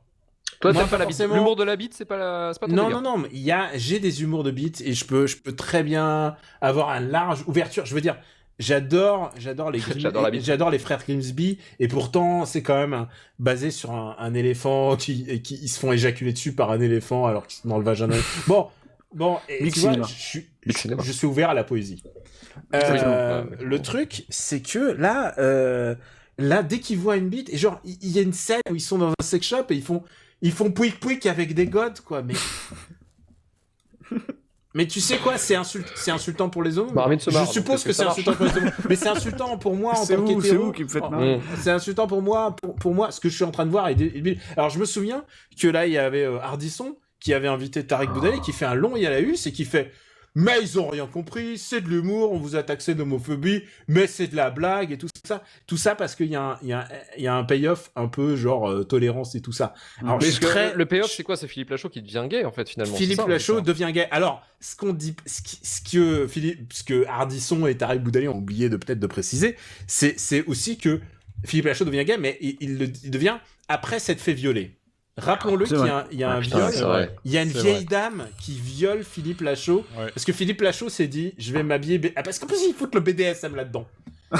Oui, parce que plus t'en parles, parce que t'es gay, vous êtes obligé de salir tout ce qui est beau, là, les Lachaud. Donc, Philippe Lachaud est habillé en gimp, en crampe, et il y a la maman de Tarek Boudali qui débarque du bled et tout. Elle joue super bien. Et là, Philippe Lachaud va dans la pièce d'à côté, et il peut rien dire parce qu'il a un bâillon. Et là, il y a la vieille dame qui lui dit, ah, mon mignon, et là, elle le baise. Oh, et là, c'est peut-être la subtilité du film, c'est que ça se passe hors écran. Tu vois que sa mine traumatisée. Et donc, est-ce que c'est pas pire en même temps, si tu n'as rien vu et que tu peux que deviner ce qui s'est passé dans la vie de Philippe Lachaud? Donc après, il fait son coming out après ce truc. Au fur et à mesure, il comprend. Non, nous comprenons tous. Et moi, ça me fait rigoler. Doudou Masta qui a une voix comme ça et tout, et qui tape un punching ball en disant mais j'aime la bite, putain. Ils ont failli avoir Joey Star. Hein. Ouais, je comprends. Mais Joey Star, flic ou homosexuel, encore une fois. Genre. Personne ne s'est décidé dans le cinéma français comment bien l'utiliser, alors ils font les deux. Non, et en plus, oui, alors... Ce qui est bien, deux choses qui sont bien. C'est-à-dire que c'est grossophobe, mais qu'au début. C'est-à-dire que les blagues sur les gros, ils arrêtent à partir du moment... La morale est dégueulasse. Ça, c'est bien. La morale à partir du moment... Et ça arrête à partir du moment où la fille revient, mais genre taille mannequin. Et genre, forcément, il n'y a plus de vanne à faire. Et en plus, c'est naze parce que je me souviens, il y a le mec du Palmachot qui joue plutôt bien les connards et qui fait haha l'hippopotame. Et ça, ils sont des étudiants à la fac, ils sont des étudiants en archi. Qui dit ça à 20 ans? À 10 ans? Mais à 20 ans? Qui dit haha l'hippopotame? C'est pas drôle. C'est un scénario qui s'écroule devant vos yeux, messieurs dames. C'est de l'humour, de bullying, c'est toujours des trucs. Et donc, il y a aussi cette prestation. Alors, parce que c'est pour ça que je pense que Julien Arrouty est un peu le génie dans cette histoire. Oh putain. C'est que Julien Arrouty joue un aveugle. Et alors, les blagues sur l'aveugle, c'est qu'il est aveugle. C'est drôle, hein?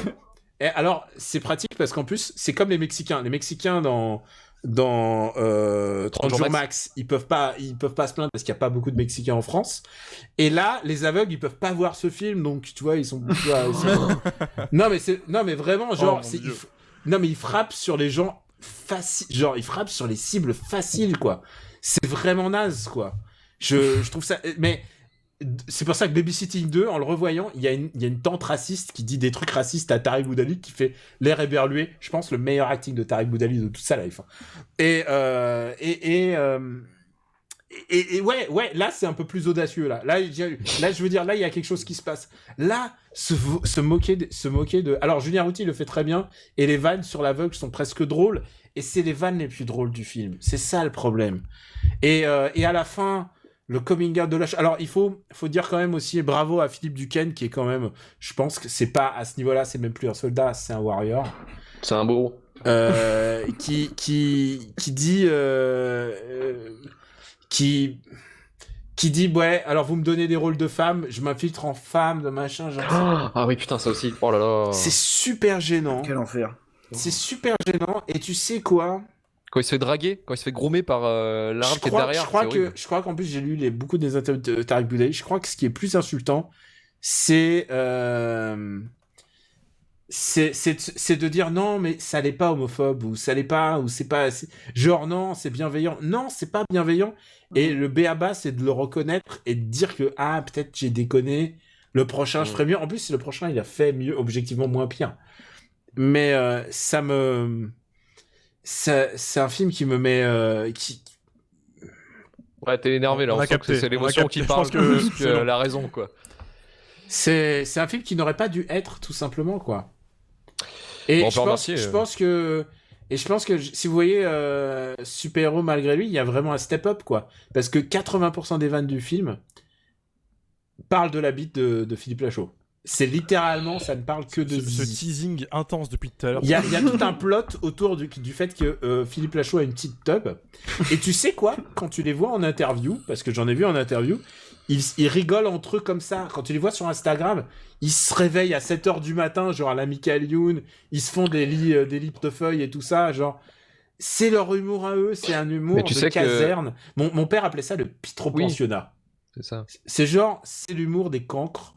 Et c'est con parce que j'adore l'humour. J'ai un petit goût. Je concède complètement malsain pour les 11 commandements. Je te suis.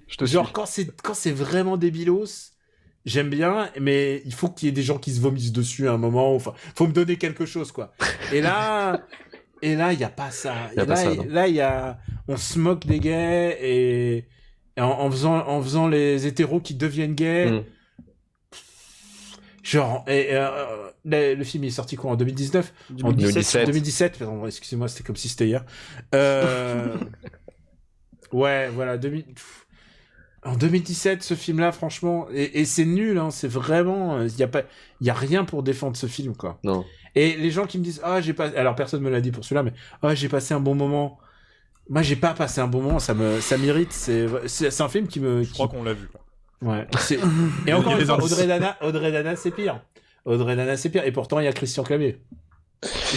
On peut remercier quand même tous les producteurs et TF1 pour cette absolue maîtrise de ce film. D'ailleurs, c'est pas TF1, c'est Studio Canal M6, pardon.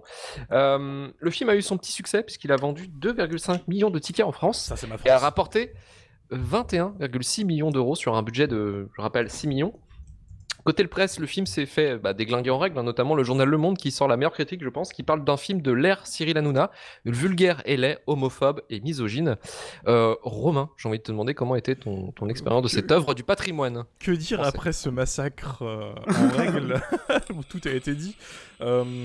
Les 2 premières minutes m'ont donné un petit peu d'espoir, dans le sens où tu vois Tarek qui quitte son pays, qui vient voir à sa famille, qui arrive en France. Oui, c'est vrai. Et c'est un minimum sérieux, c'est les 2 minutes calmes où il n'y a pas de vanne et c'est là, c'est calme. T'as l'impression que c'est pas le même film en plus. C'est ça, vraiment au niveau réalisation, c'est plutôt bien fait, c'est un autre pays, t'es ok, calme. Bon, voilà, c'est fonctionnel. Et Tarek arrive du haut de ses 39 ans en face d'un mec. Et le mec de l'aéroport du coup lui fait visa étudiant, et t'as Tarek, 39 ans, qui fait oui, étudiant. Oui. Et du coup, je suis là, ah putain, d'accord, donc ok. Déjà, ça commence pas super bien niveau raccord, niveau maquillage, niveau cohérence, on va dire, mais bon, je sais pas ce qu'ils cherchent, hein. Et arrive Andy Raconte, notre youtubeuse adorée, maquillée à la truelle. Ah là là, c'est dégueulasse. En grosse, avec un coussin en termes de ventre. Ouais. C'est ça, et les plans sur elle. House of Gucci, là. Ouais, les plans sur elle durent vraiment 1 seconde pour pas trop montrer le massacre, en fait, c'est flagrant. Arrive cette blague grossophobe, comme tu disais tout à l'heure, Daniel, et là c'est le coup de la chaise, en fait. Ouais, en fait, c'est vraiment, c'est logarithmique, en fait. Plus ça va, plus il y en a, et plus il y en a, plus il y en aura. Je te rejoins, Daniel, sur tout, vraiment tout de A à Z, donc je vais pas me répéter. Moi, j'ai noté un truc quand même, c'est que ces 3 films, d'ailleurs tout le cinéma de Lachaud, ils ont un truc avec les chiens. Je sais pas ce qu'un chien a fait à Philippe Lachaud. Il a dit, les enfants. On a dû lui mordre une couille à un moment, je sais pas, mais il y a un chien dans ce film, il ne fait que prendre cher. Alors, le chien de l'aveugle. C'est ça. J'ai rigolé bêtement parce que ça te prend par surprise. C'est un film mitraillette, c'est-à-dire que c'est celui qui te balance vraiment 2 vannes par seconde, littéralement. La bite, le cul, les grosses, les handicapés, les aveugles. Donc forcément, des fois, tu baisses ta garde et voilà. Donc moi, le coup du sabrer la bite, ça m'a eu vraiment ça. J'ai baissé ma garde et ça vient tellement je sais pas, Lachaud met tellement du cœur dans cette réplique qui n'a aucun sens. Et le plan en plus, il y a tout qui concorde dans ce moment-là pour moi. Il se barre là, il se fait niquer, il se barre. les vannes sur le chien qui prend que cher aussi, je sais pas, à force ça m'a fait rire bêtement en mode bon bah c'est d'accord, il a un trauma avec un chien. Il y a à boire et à manger. C'est ça, mais il y a trop à boire en fait.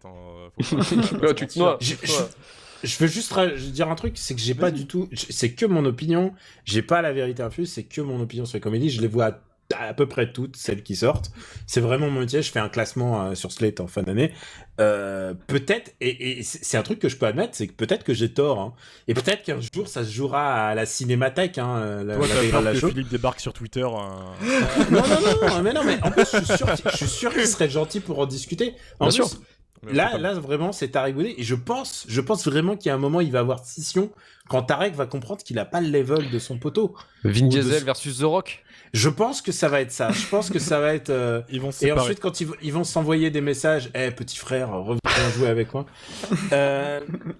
Non, mais Il y a un truc que je trouve très bizarre avec eux aussi, c'est ce fantasme sur là-dessous, quoi. Ils ont un truc avec Chantal là-dessous, mais Trip d'ado, je pense, trip d'ado. et ils aiment bien les vieilles qui disent des conneries en fait. Ici. Ça, la vieille qui dit des conneries dans Melody City, qui dit des trucs racistes, qui dit des trucs racistes à Tariq Boudali. Là, il y a aussi une petite vieille qui viole donc Philippe Lachaud. Et à un moment, tu sais quoi, genre, je me dis, putain, mais ils sont 2 à écrire ou 3 à écrire. Et un personne qui dit, waouh, touchy subject, il faut vraiment être bon avec ce sujet-là pour être drôle. Est-ce que on peut le faire autrement, peut-être Peut-être qu'on peut le faire, genre, je suis sûr qu'il y a une manière de s'en tirer pour que ça soit marrant, et il trouve jamais la voie. Il trouve jamais la voie.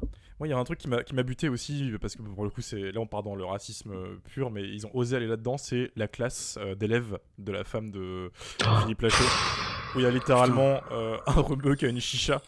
Et c'est une révélation, la caméra me coupe un panoramique, paf, et t'as Ryan avec une grosse chicha, et je fais, oh là là, les cons. Les petits, ils jouent bien. Les petits, il faut voir un truc positif, les petits jouent super bien. Ouais, ils se donnent à fond, et ça va, donc ça m'a fait rire. Mais en fait...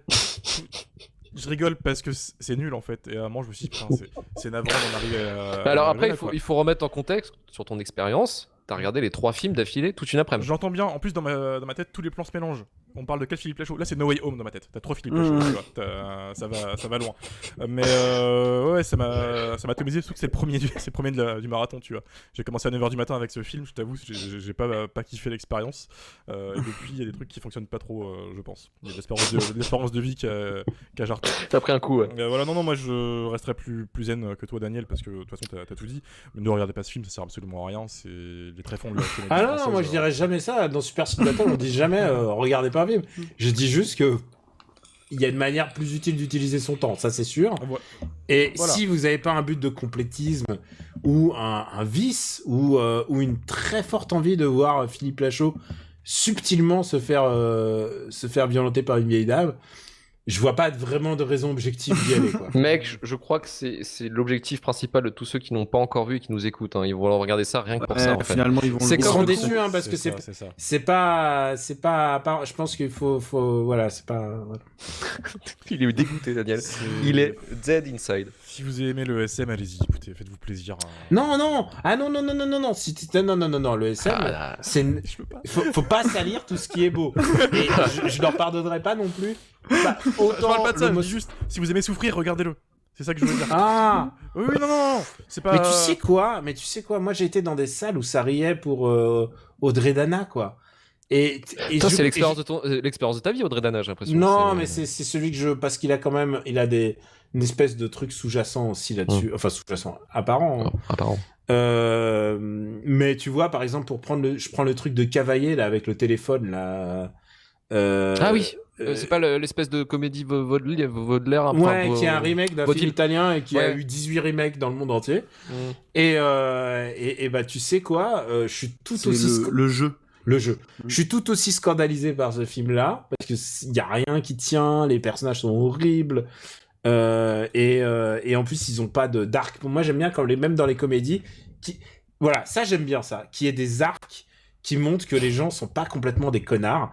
Moi je prends Two Brothers en général, qui est mon film un peu fétiche là-dessus.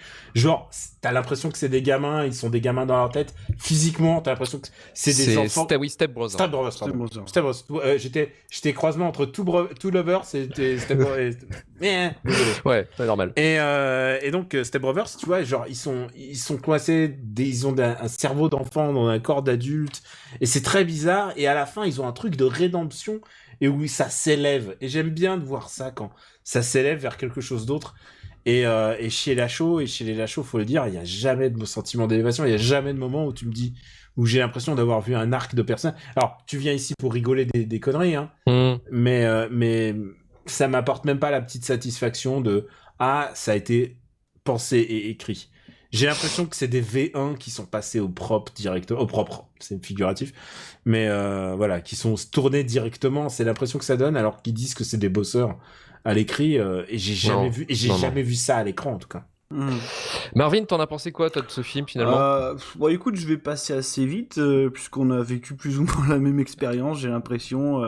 Voilà, moi Pas aussi, de twist, pas de... Bah, voilà. non, Rien du il y aura vraiment pas, c'était attendu. Hein. Mais moi aussi, j'ai eu un infime espoir de 3-4 minutes, tu sais, au tout début, quoi. Moi, c'est pas l'arrivée en France de Tarek, c'est surtout ce qui se passe dans son école, quoi, tu vois, quand il rencontre alors je sais plus le nom de la youtubeuse, je suis vraiment désolé, ça m'échappe. Andy, voilà. Et effectivement qui est maquillée comme Jared Leto dans House of Gucci et effectivement, bon, tout le monde commence à se foutre de sa gueule, ah ouais, l'hippopotame, machin, tout ça. Puis lui dit non, moi je te trouve canon et tout, tu vois. Donc t'as ce truc-là au début, et puis c'est vrai que première vanne, comme tu disais, Daniel, elle bouge et une chaise explose, et là je me suis dit, ça y est, on y est, quoi. C'est bon, on a tout de suite compris. Et oui, je disais que ça arrête la grossophobie, mais quelque part... elle revient plus tard avec 30 kilos de moins et on a quand même cette petite vanne de Philippe Lachaud qui dit est-ce que tu vas la rechoper maintenant qu'elle est bonne. Si tu veux, quelque part, c'est... Ma meuf a fait comme... Elle a hoché de la tête en faisant non. Ouais, pareil, la mienne, c'est pareil. Non. Mais moi, pour revenir justement sur la représentation, parce que c'est vraiment ça qui marque le plus dans ce film-là, c'est la représentation effectivement de l'homosexualité. Moi non plus, je peux pas vraiment me sentir complètement visé, je suis pas concerné, mais en fait, ce qui est assez drôle, c'est que c'est cette manière, en fait, c'est comme si tu prenais l'homosexualité comme une espèce comme une ligne droite, si tu veux, et puis tu mets 2 points de chaque côté, et en fait, t'as 2 versions de l'homosexualité qui se disputent, c'est-à-dire que t'as forcément le refoulement, tu vois.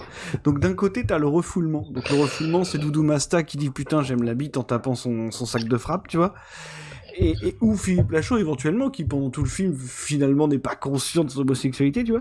Et de l'autre côté t'as l'homosexualité pathologique en fait, c'est-à-dire que c'est le mec qui est dans le club et qui te dit à tout le monde je peux te sucer la bite si tu veux, je peux te sucer la bite, tu sais, en permanence, quoi, jusqu'au bout, quoi. Voilà.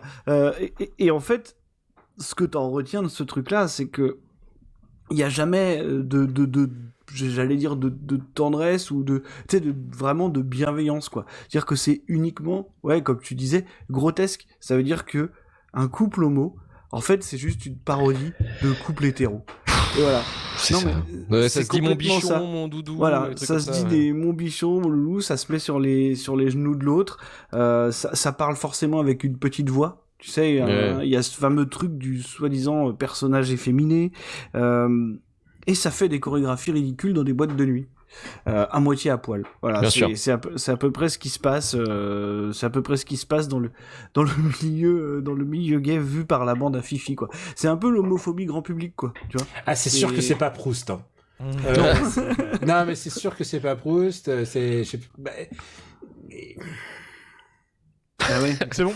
T'as tout dit. Bah ouais, Daniel. Bah ouais. Mais tu vois. Genre. Ils avaient tellement de manières de le jouer et voilà. Et tu vois, pour finir, il y a ce truc-là en plus de cette vision-là, effectivement réductrice, grotesque, t'appelles ça comme tu veux, on t'insère quand même subtilement qu'un gay est forcément quelque part un peu déviant, quoi. Parce que oui, une sorte de maladie, quoi. Quand le fameux inspecteur vient checker chez eux ce qui se passe, comment on fait pour potentiellement le convaincre, c'est effectivement se déguiser en la crampe, quoi, parce que quelque part quand t'es gay c'est normal de faire ce genre de truc. Et il y a un truc intéressant, alors je dis pas ça souvent, mais il y a Dame, écoute ça, qui a dit un truc intéressant, comme quoi ça peut arriver. Je l'ai vu dans le chat tout à l'heure, qui disait que en fait l'homophobie du film est tellement présente qu'elle te fait quasiment oublier le racisme. Tu sais, avec la famille au Maroc, qui est cette famille du genre mon fils, il va construire des maisons, il va trouver une femme qui range bien. J'ai un moment, elle range bien la maison, ça c'est bien. Il y a un truc que je trouve pas mal, et ça dure qu'une minute, mais je trouve que Ramzi Bedia est génial. Je trouve que Ramzi Bedia, c'est vrai qu'il est là, lui. En émir du Qatar, et Qatari. Et alors, par contre, les Qataris, on a le droit de taper sur eux parce que ils sont riches, ils rachètent tout. Et ils font travailler les gens black. Là, ok, on a un sujet. Et franchement, il est très très, pour les 2 minutes qu'il fait. Il est ok, quoi. Il est très bien. Je pense qu'il est content de prendre son chèque. Il est de bonne humeur. Ça se voit. Il est pas trop. Le nuage de fumée s'est un peu évaporé au-dessus de sa tête. Non, franchement, je pense que les 2 minutes de Ramzi Bedia sont super. Donc Non, peut-être et puis voilà, super, regarder c'est pour le vraiment, dire. je pense, c'est au-dessus beau. du film. Hein, c'est C'est vraiment. beau. Ouais, avec cette vidéo qui se lance, c'est lui qui se cache les yeux en disant ça c'est Alam, c'est Alam. Et du coup, Ouais, c'est vrai. Et ouais, ça n'a effectivement. pas suffi à niquer le projet, hein, puisque Non, bah non. il a suffi d'un pep talk tout pourri de Tariq Boudali. Mais voilà, et puis bon, la dernière question, c'est effectivement, c'est un sujet complexe. C'est-à-dire que oui, il aurait fallu un niveau d'écriture extrêmement solide, je pense, pour traiter ce sujet-là de cette manière-là, parce que j'aurais tendance à te dire que si t'as envie de traiter de l'homosexualité, d'en faire une comédie, bah tu peux le faire, quoi, tu vois. Et on t'a perdu, Marvin, et on t'a perdu à la T'as perdu caméra. à la caméra, t'as disparu. Ouais, je sais, mais vous m'avez encore Bon, sur encore ma dans meule. le cœur, surtout. Ouais. Dans le cœur. Donc voilà, je ne sais pas pourquoi j'ai été perdu à la caméra, allez savoir ce qui se passe. C'est trop d'homophobie d'un coup. C'est là. trop de Voilà. gens qui hack, là. Me voilà revenu. Voilà, me voilà. Et ce que je voulais dire, c'est que je sais plus. Bref, quel niveau de conscience il faut avoir pour sortir ça dans ce contexte-là. On n'était pas très loin du mariage pour tous, hein. Donc voilà, On était juste c'est après. un peu, c'est un peu étrange de s'attaquer à ça de cette manière-là. Encore une fois, je sais pas exactement quelles sont leurs intentions. En fait, je me suis pas vraiment. Mais c'est le renseigné mariage sur pour ces gens. tous. C'est le mariage pour tous qui a donné l'idée justement à Tariq Boudali de faire le film. Effectivement, Tariq Boudali, il parlait de ce film-là en disant qu'il fallait pas le prendre comme on l'a pris. C'était un grand film sur le vivre ensemble. Bon. Vous en déduirez ce que vous voudrez, mais oui, il y a forcément un problème peut-être de recul sur son travail. Mais voilà, je m'arrêterai là, ça ira. Merci messieurs pour cette excellente analyse de Épouse-moi mon pote. Vous m'entendrez plus jamais dire cette phrase et on va pouvoir passer à la suite. Alors, le courrier des Durandos, donc c'est votre moment les auditeurs pour exprimer votre opinion sur les pires films de la bande à Fifi. On va noter donc ce qu'on a récupéré de meilleur sur Instagram et Twitter en termes d'avis. Mais allez-y le chat, hein, si vous pouvez élire votre pire film de Philippe Lachaud et de compagnie, c'est votre moment. D'ailleurs, pour commencer juste les courriers Durandos par rapport au dernier épisode, j'ai fait un erratum dégueulasse. Effectivement, j'avais dit que Los Angeles était la ville la plus ensoleillée du monde. En fait, non, je me suis bourré. Et là, c'est le point culture. L'endroit le plus ensoleillé des États-Unis, c'est Yuma, dans l'état du Colorado. Voilà, vous prenez cette info comme vous voulez. Maintenant, merci. On est tranquille. Mr. G nous commence sur Twitter avec déjà, je pense, peut-être le pire courrier des Durandos possible. Le premier qui parle mal de Nicky Larson, je le mords. Oh là là. Ouais, on en a déjà mal parlé, nous, ici. Daniel, Nicky Larson, en 3 mots. Pas ouf. C'est bon, c'est pris. Ah non, c'est terrible. Non mais attends, faut voir que Nicky Larson par rapport à Épouse-moi mon pote, c'est... Ah bah, c'est du cinéma, quoi. Bah non, mais ce que je veux dire, c'est qu'il y a vaguement quelque chose qui se tient, il y a une scène de baston, il y a ce moment parce que ça a été tourné un peu à Beaugrenelle, en fait, il y a une scène qui est tournée à Beaugrenelle et ça se voit clairement que genre ils ont essayé de faire en sorte que ça ressemble à Séoul le soir. Genre, on dirait que ça a été filmé par Bougenou là pendant 2 secondes. Ah oui, le moment du meurtre. Le moment du meurtre du frère là. Alors que je vois très bien où c'est, hein, tu vois, c'est à côté de la maison de la radio et tout. Genre je fais ah non.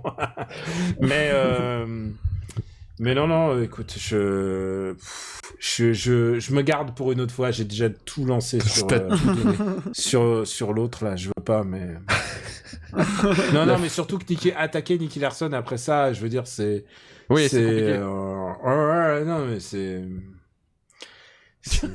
injuste tout simplement. C'est injuste, en plus c'est celui qui a le moins marché parce que en plus c'est celui qui a été le plus travaillé de tous, Nicky Larson. C'est celui qui a les meilleures critiques, mais c'est celui qui a le moins marché effectivement. Ouais. J'avais encore normalement, il me semble. C'est une œuvre intellectuelle. Je pense, effectivement, c'est peut-être le Darren Aronofsky de Philippe Lachaud. Volcano Height nous dit Nicky Larson rarement été aussi gêné devant un film, les frissons de la honte. Laura Chat sur Instagram nous dit je les ai pas tous vus, heureusement, mais je crois que Babysitting 2 c'est le pire dans le genre je revomis les gars qui ont marché dans le premier, mais en plus con, juste pour surfer sur le succès du premier. C'est un champion. Bref, j'ai hâte de vous entendre sur le sujet. Babysitting 2, on n'avait pas trop, enfin si on l'avait un peu évoqué. Non, moi je l'ai même pas vu. Tu l'avais même pas vu, Daniel, tu avais évoqué. Ah bah si, bien sûr. Moi j'ai clé dessus. C'est quand même c'est celui où ça a commencé à partir vraiment en sucette. En sucette, en sachant qu'il y a quand même beaucoup de blagues de fellation. Ouais. Et c'est un trope d'auteur aussi, encore une fois. Romain, Babysitting 2, est-ce que tu as des souvenirs? J'ai vu, je me souviens de Vincent Dezagna et sa bite. Voilà, c'est tout. Dispo sur Amazon, Amazon Prime, si vous voulez vous faire un avis. Pour tous les curieux du terre-terre.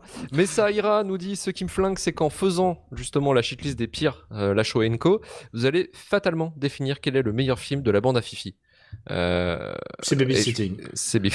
Peut-être. Totalement. Non, mais c'est celui sur lequel ils ont taffé 4 ans et tout, ça se voit hein, par rapport aux autres. C'est ça. Il y a Junio qui est supportable, enfin vraiment il y a... ça c'est rare. C'est rare, monsieur dame. Je l'ai vu qu'une fois, hein, peut-être que ça a très mal vieilli. Hein, mais... C'est pareil, tu vois, j'avais un bon souvenir, mais je l'ai vu, j'avais 20 ans. C'était il y a 10 ans, tu vois, donc je sais pas. 10 ans, Babysitting. C'est 2014, donc presque 10 ans. Tu sais quoi, il faut voir un truc, c'est que... Tu vois, il y a eu le monde Marvel et après ils se sont dit c'est à nous la relève quoi. Et c'est un peu ça. Yes. Allez, on passe à la suite. On a vraiment aussi beaucoup de monde qui ont dit épouse-moi mon pote et je pense que c'est quasiment 75% des réponses. Et dans le chat aussi c'est pareil là. C'est pareil ouais. C'est parce que j'ai vraiment vu un film aussi homophobe de la part de Lazare, Rosalie Combi qui nous dit épouse-moi mon pote, je veux crever à la seule mémoire de ces images et voilà, j'en avais d'autres encore que j'avais notifié mais que je vais pas redire parce que pour la redite. D'ailleurs on fait un big up à Adam du podcast Écoute ça parce qu'il nous envoie un message parce qu'il est prof, il a été Covided.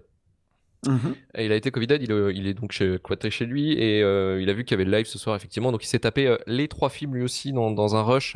Quand même lui il a eu la présence d'esprit de le regarder en 1,7 1x7 c'est quand même pas mal. Mais big up à lui hein, pour cette dure épreuve. Yes. Et je vais vous poser la question, the last question. Quel a été finalement pour vous le pire film de cette sélection? Y a-t-il vraiment une question? Y a-t-il vraiment une question finalement? Hein? Mais il faut quand même y répondre, Marvin. Bah c'est épouse-moi mon pote sans aucun problème. Romain? Évidemment, pareil. Épouse-moi mon pote, une évidence.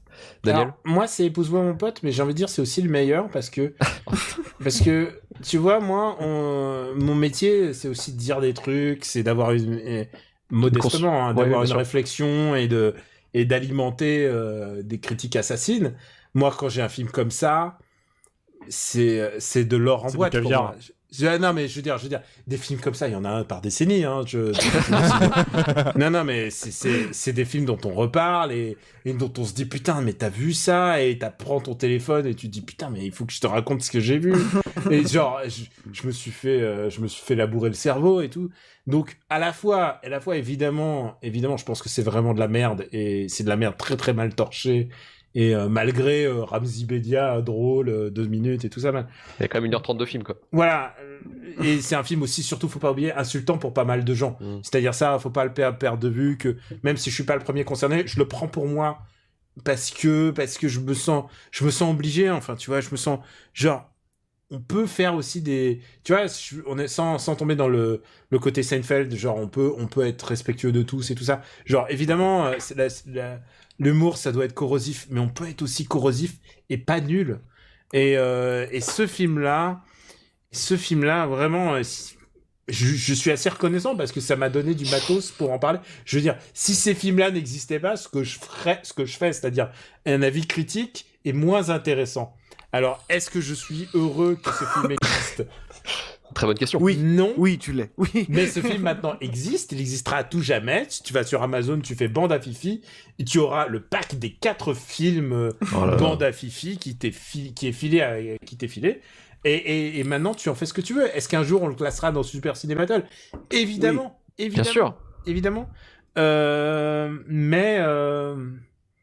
Mais je peux pas m'empêcher de penser que le monde serait meilleur s'il n'existait pas. C'est-à-dire, c'est vraiment de la merde. Hein.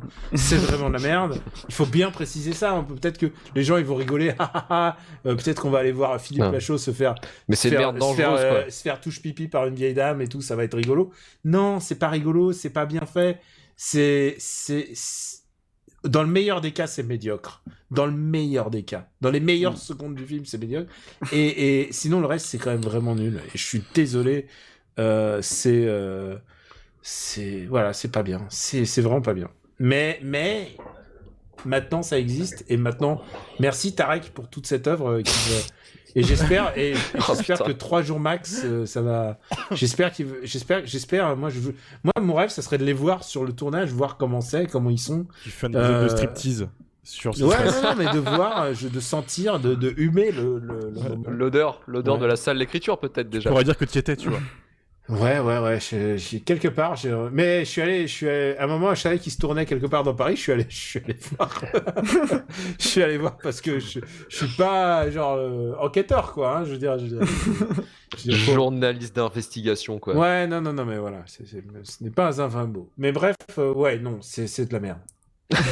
Le mot de la Ok. Meilleure clôture sur cette question-là. Et Daniel, on avait quelques questions pour finir de la part de 3 auditeurs qui vont poser comme des bonnes Bring it questions. on. Quand est-ce que revient le podcast MDR? Alors, je suis en train d'y travailler. J'espère que le pilote de la nouvelle saison d'MDR, ça sera justement Super Héros malgré lui.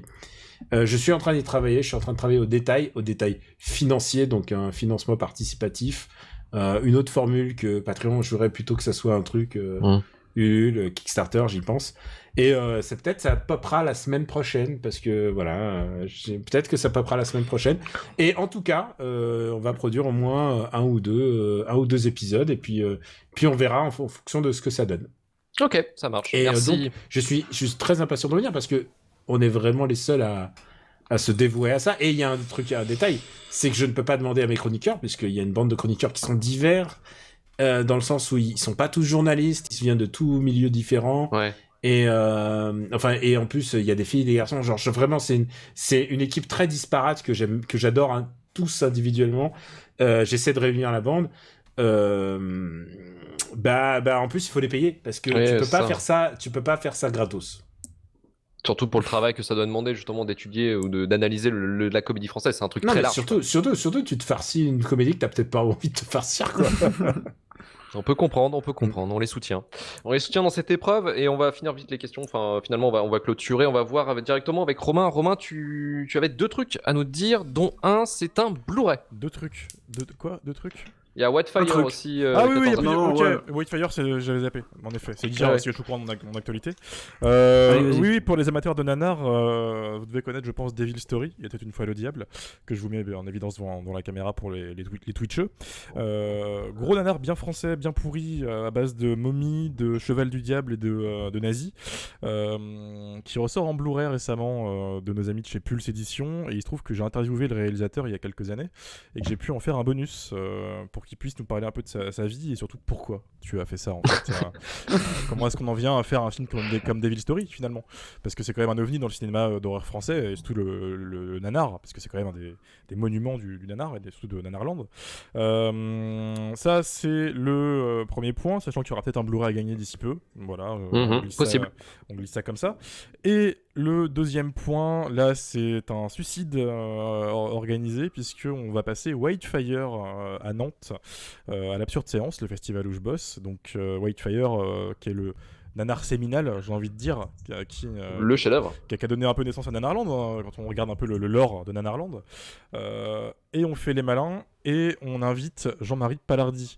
Jean-Marie Palardy, qui c'est ? Jean-Marie Palardy, c'est un réalisateur de films érotiques des années 70 qui a réalisé des chefs-d'œuvre comme Il était une fois à Ocu Choral, L'arrière-train sifflera 3 fois, Overdose, des films très Des films d'auteur. Ouais, des films d'auteur. C'est un auteur dans son genre, hein, voilà, faut le dire. Et qui a fait Whitefire, nanar sur un diamant qui fait exploser des gens à base d'inceste et compagnie. C'est incroyable, faut le voir. Jean-Marie est un personnage qui est assez spécial, hein, ceux qui connaissent le perso le sauront, ceux qui étaient à Nanarland aussi. Et on va lui laisser la parole sur scène. On va voir. Ok. C'est ce qui Suicide. voilà. Donc c'est l'actualité actuelle en tout cas. Donc au 14A, Whitefire en version 4K avec C'est la ça. présence du réalisateur Le 24 directement. Le 24 février. Et c'est 21h, il me semble. 21h30. 21h30, comme ça, non 21h30. Ok, ça marche. Super, merci pour les actus. On va clôturer cette émission tout de suite, et on remercie encore une fois Daniel Andrieff d'avoir participé à ce massacre culturel total. Merci beaucoup, Daniel. Et désolé encore pour le retard. Effectivement, pour une fois, c'est encore. Bah une écoute, fois, je de vais ma jouer à faute. Batman sur Twitch là dans 2 secondes. Dans 2 Ça ans. va, je vais me Ok. défouler. Ok, on fait un raid sur la chaîne à Daniel.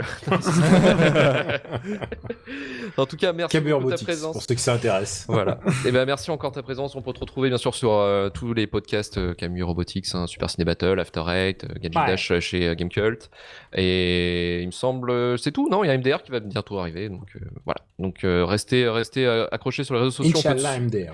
Voilà, exactement. Et donc on te suivra sur Camus Robotics sur Twitter, c'est ça? Merci, exactement. Super, nickel. Merci à vous, merci Romain, merci Marvin et merci encore à Sylvain plaisir. Répéti pour ses 5€ sous Patreon. Romain? Pardon? Non, quoi rien dire. Ok, c'est parfait. Bah, nickel. Un petit moment hors du temps. Retrouvez-nous bientôt pour un nouveau numéro pour vous parler du pire du cinéma. shitlistpodcast@gmail.com pour le SAV. Rejoignez-nous sur Twitter, Instagram et sur Discord. Directement, c'est shitlistcast, il me semble, de tête. 5 étoiles sur Apple Podcast, Podcast Editify. Retournez sur tuful.com pour retrouver tous les épisodes de Shitlist et RVLT. Partage un maximum le podcast. Salut, ciao. Salut tout le monde. Salut. Est-ce qu'on reste en ligne ou pas? Bah, attends, on va couper. Je coupe ma piste. On va juste couper notre piste. Ah oui, les pistes. Et on va remercier aussi nos 40 viewers constants tout le long du stream, ce qui est un très beau score. Qui nous ont suivis. Il y en a qui n'ont même pas vu les films en plus. C'est fou. Des noms qu'on reconnaît, des nouveaux, des nouvelles qui viennent de partout. Dachiel, ça faisait longtemps qu'on t'a pas vu, toi. Loupa, tout ça. Non, donc merci à tous d'être restés, c'est sympa. C'est le retour en stream de Cheatlist, il y en aura d'autres. Hein. Moi j'ai envie de dire merci la Bretagne. Mais merci le 4-4. Tu as raison. Merci le 4-4 et Saint-Malo. Ouais. Si vous voulez, il y a 3e partie de soirée, c'est chez Camus Robotics sur la chaîne Twitch. Je vais m'y mettre dans 2 minutes, le temps de me dire au revoir. Ouais, et puis on pourra suivre un stream Batman, Pokémon, Yakuza, parce que tu streames beaucoup de Yakuza. Pokémon, j'ai dit Pokémon. Pokémon. Dit Pokémon. Mais tu nous l'avais dit qu'à nous. Oui, c'est vrai. C'était une exclue. Daniel, limite, mets le lien de ta chaîne Twitch dans le chat du stream. Comme ça. Ouais. Tu sais, moi je suis pas doué, hein, ça. Attends, moi, vous savez, l'informatique. Non, mais c'est vrai, hein, je suis pas doué, je suis pas un as de la technique, moi, tu sais. Mais en tout cas, mais merci beaucoup Daniel d'être passé, c'était un plaisir. Tout le plaisir est pour moi. C'était un plaisir. Voilà le chat, qu'est-ce qui se passe au chat, Romain? Je vous laisse avec le chat. Ça marche. Yes, salut Daniel. T'oublieras pas Est-ce que t'as l'adresse pour envoyer ta piste, Daniel? Non. Envoie-la par MP. Tu sais quoi? MP Shitlist. MP, envoyez, sur le MP Shitlist. Voilà. Ouais. Envoie ça directement. Ok. Allez, salut tout le monde. Ciao. Ciao. Plus. Et le chat nous fait des bisous, était visiblement heureux de tout ça. Et de la fin du stream aussi. On a marre d'entendre parler de la fille de la show, quoi. On est plus en stream là? On est encore en stream, les gars. On est encore en stream, tu tacles pas encore l'invité, s'il te plaît, il est pas encore parti. Mais il y a rien à tacler. Ça va. Il y a rien à tacler. Déconne. Ça va, on se connaît. Mais il est là, hein, Daniel. Il écoute. Oui, mais bien sûr, mais non, on rigole. Va jouer. Va jouer à ton Batman. Mais en tout cas, non, c'était kiffant. Une expérience quand même assez compliquée. Désolé encore pour le retard sur le chat, parce qu'effectivement, j'ai eu un problème technique moi de mon côté. Un peu galère, problème de micro. Mais en tout cas, ouais, c'était bien sympa. C'était dur quand même comme épisode à préparer. Je pense pour les 3 films à visionner, c'était les 3 moins faciles quand même. Je vais être franc, j'avais rien à dire parce qu'en vrai, déjà, faire le marathon juste avant à chaud, ça m'a brain, mais genre réellement. Et surtout qu'en fait, tu résumes très très vite tout ce qu'il y a à dire. C'est le défaut en fait. Et là, j'étais dans un état mental en mode c'est de la merde, tu le sais. Tu peux le dire pour des raisons évidentes. Mais sinon, tu tournes du temps, quoi. C'est pas bien. Faut pas. Hein. Je sais pas ce qu'il fout. Il y a même pas. Parce que généralement, tu sais, dans le shitlist, il y a toujours une espèce de film à réhabiliter. Oui. Là, il y avait même pas ça, quoi. Non. C'est juste le moins pire du lot que tu vas retenir un minimum parce que c'est le moins pire, justement. C'est pas qu'il est bien, en fait. C'est juste qu'il est un peu moins claqué que les autres. Et donc, forcément, voilà. Mais le marathon, moi, chaud, plus jamais je fais ça, en tout cas. Ça marche. Bon, écoutez, en tout cas, merci à vous le chat. On se voit normalement dans 2 semaines. Dans 2 semaines, en théorie, ouais. Pour un nouveau shitlist. Un peu différent cette fois-ci. Un peu plus soft. Mais qui sera quand même un espèce de duel, encore une fois, entre 2 personnalités de shitlist. Un duel de frères. Mais voilà, on verra ça dans 2 semaines, on utilisera ça sur les réseaux sociaux. Et on se dit à bientôt. À bientôt tout le monde. À plus. Je vais couper le stream. Bisous.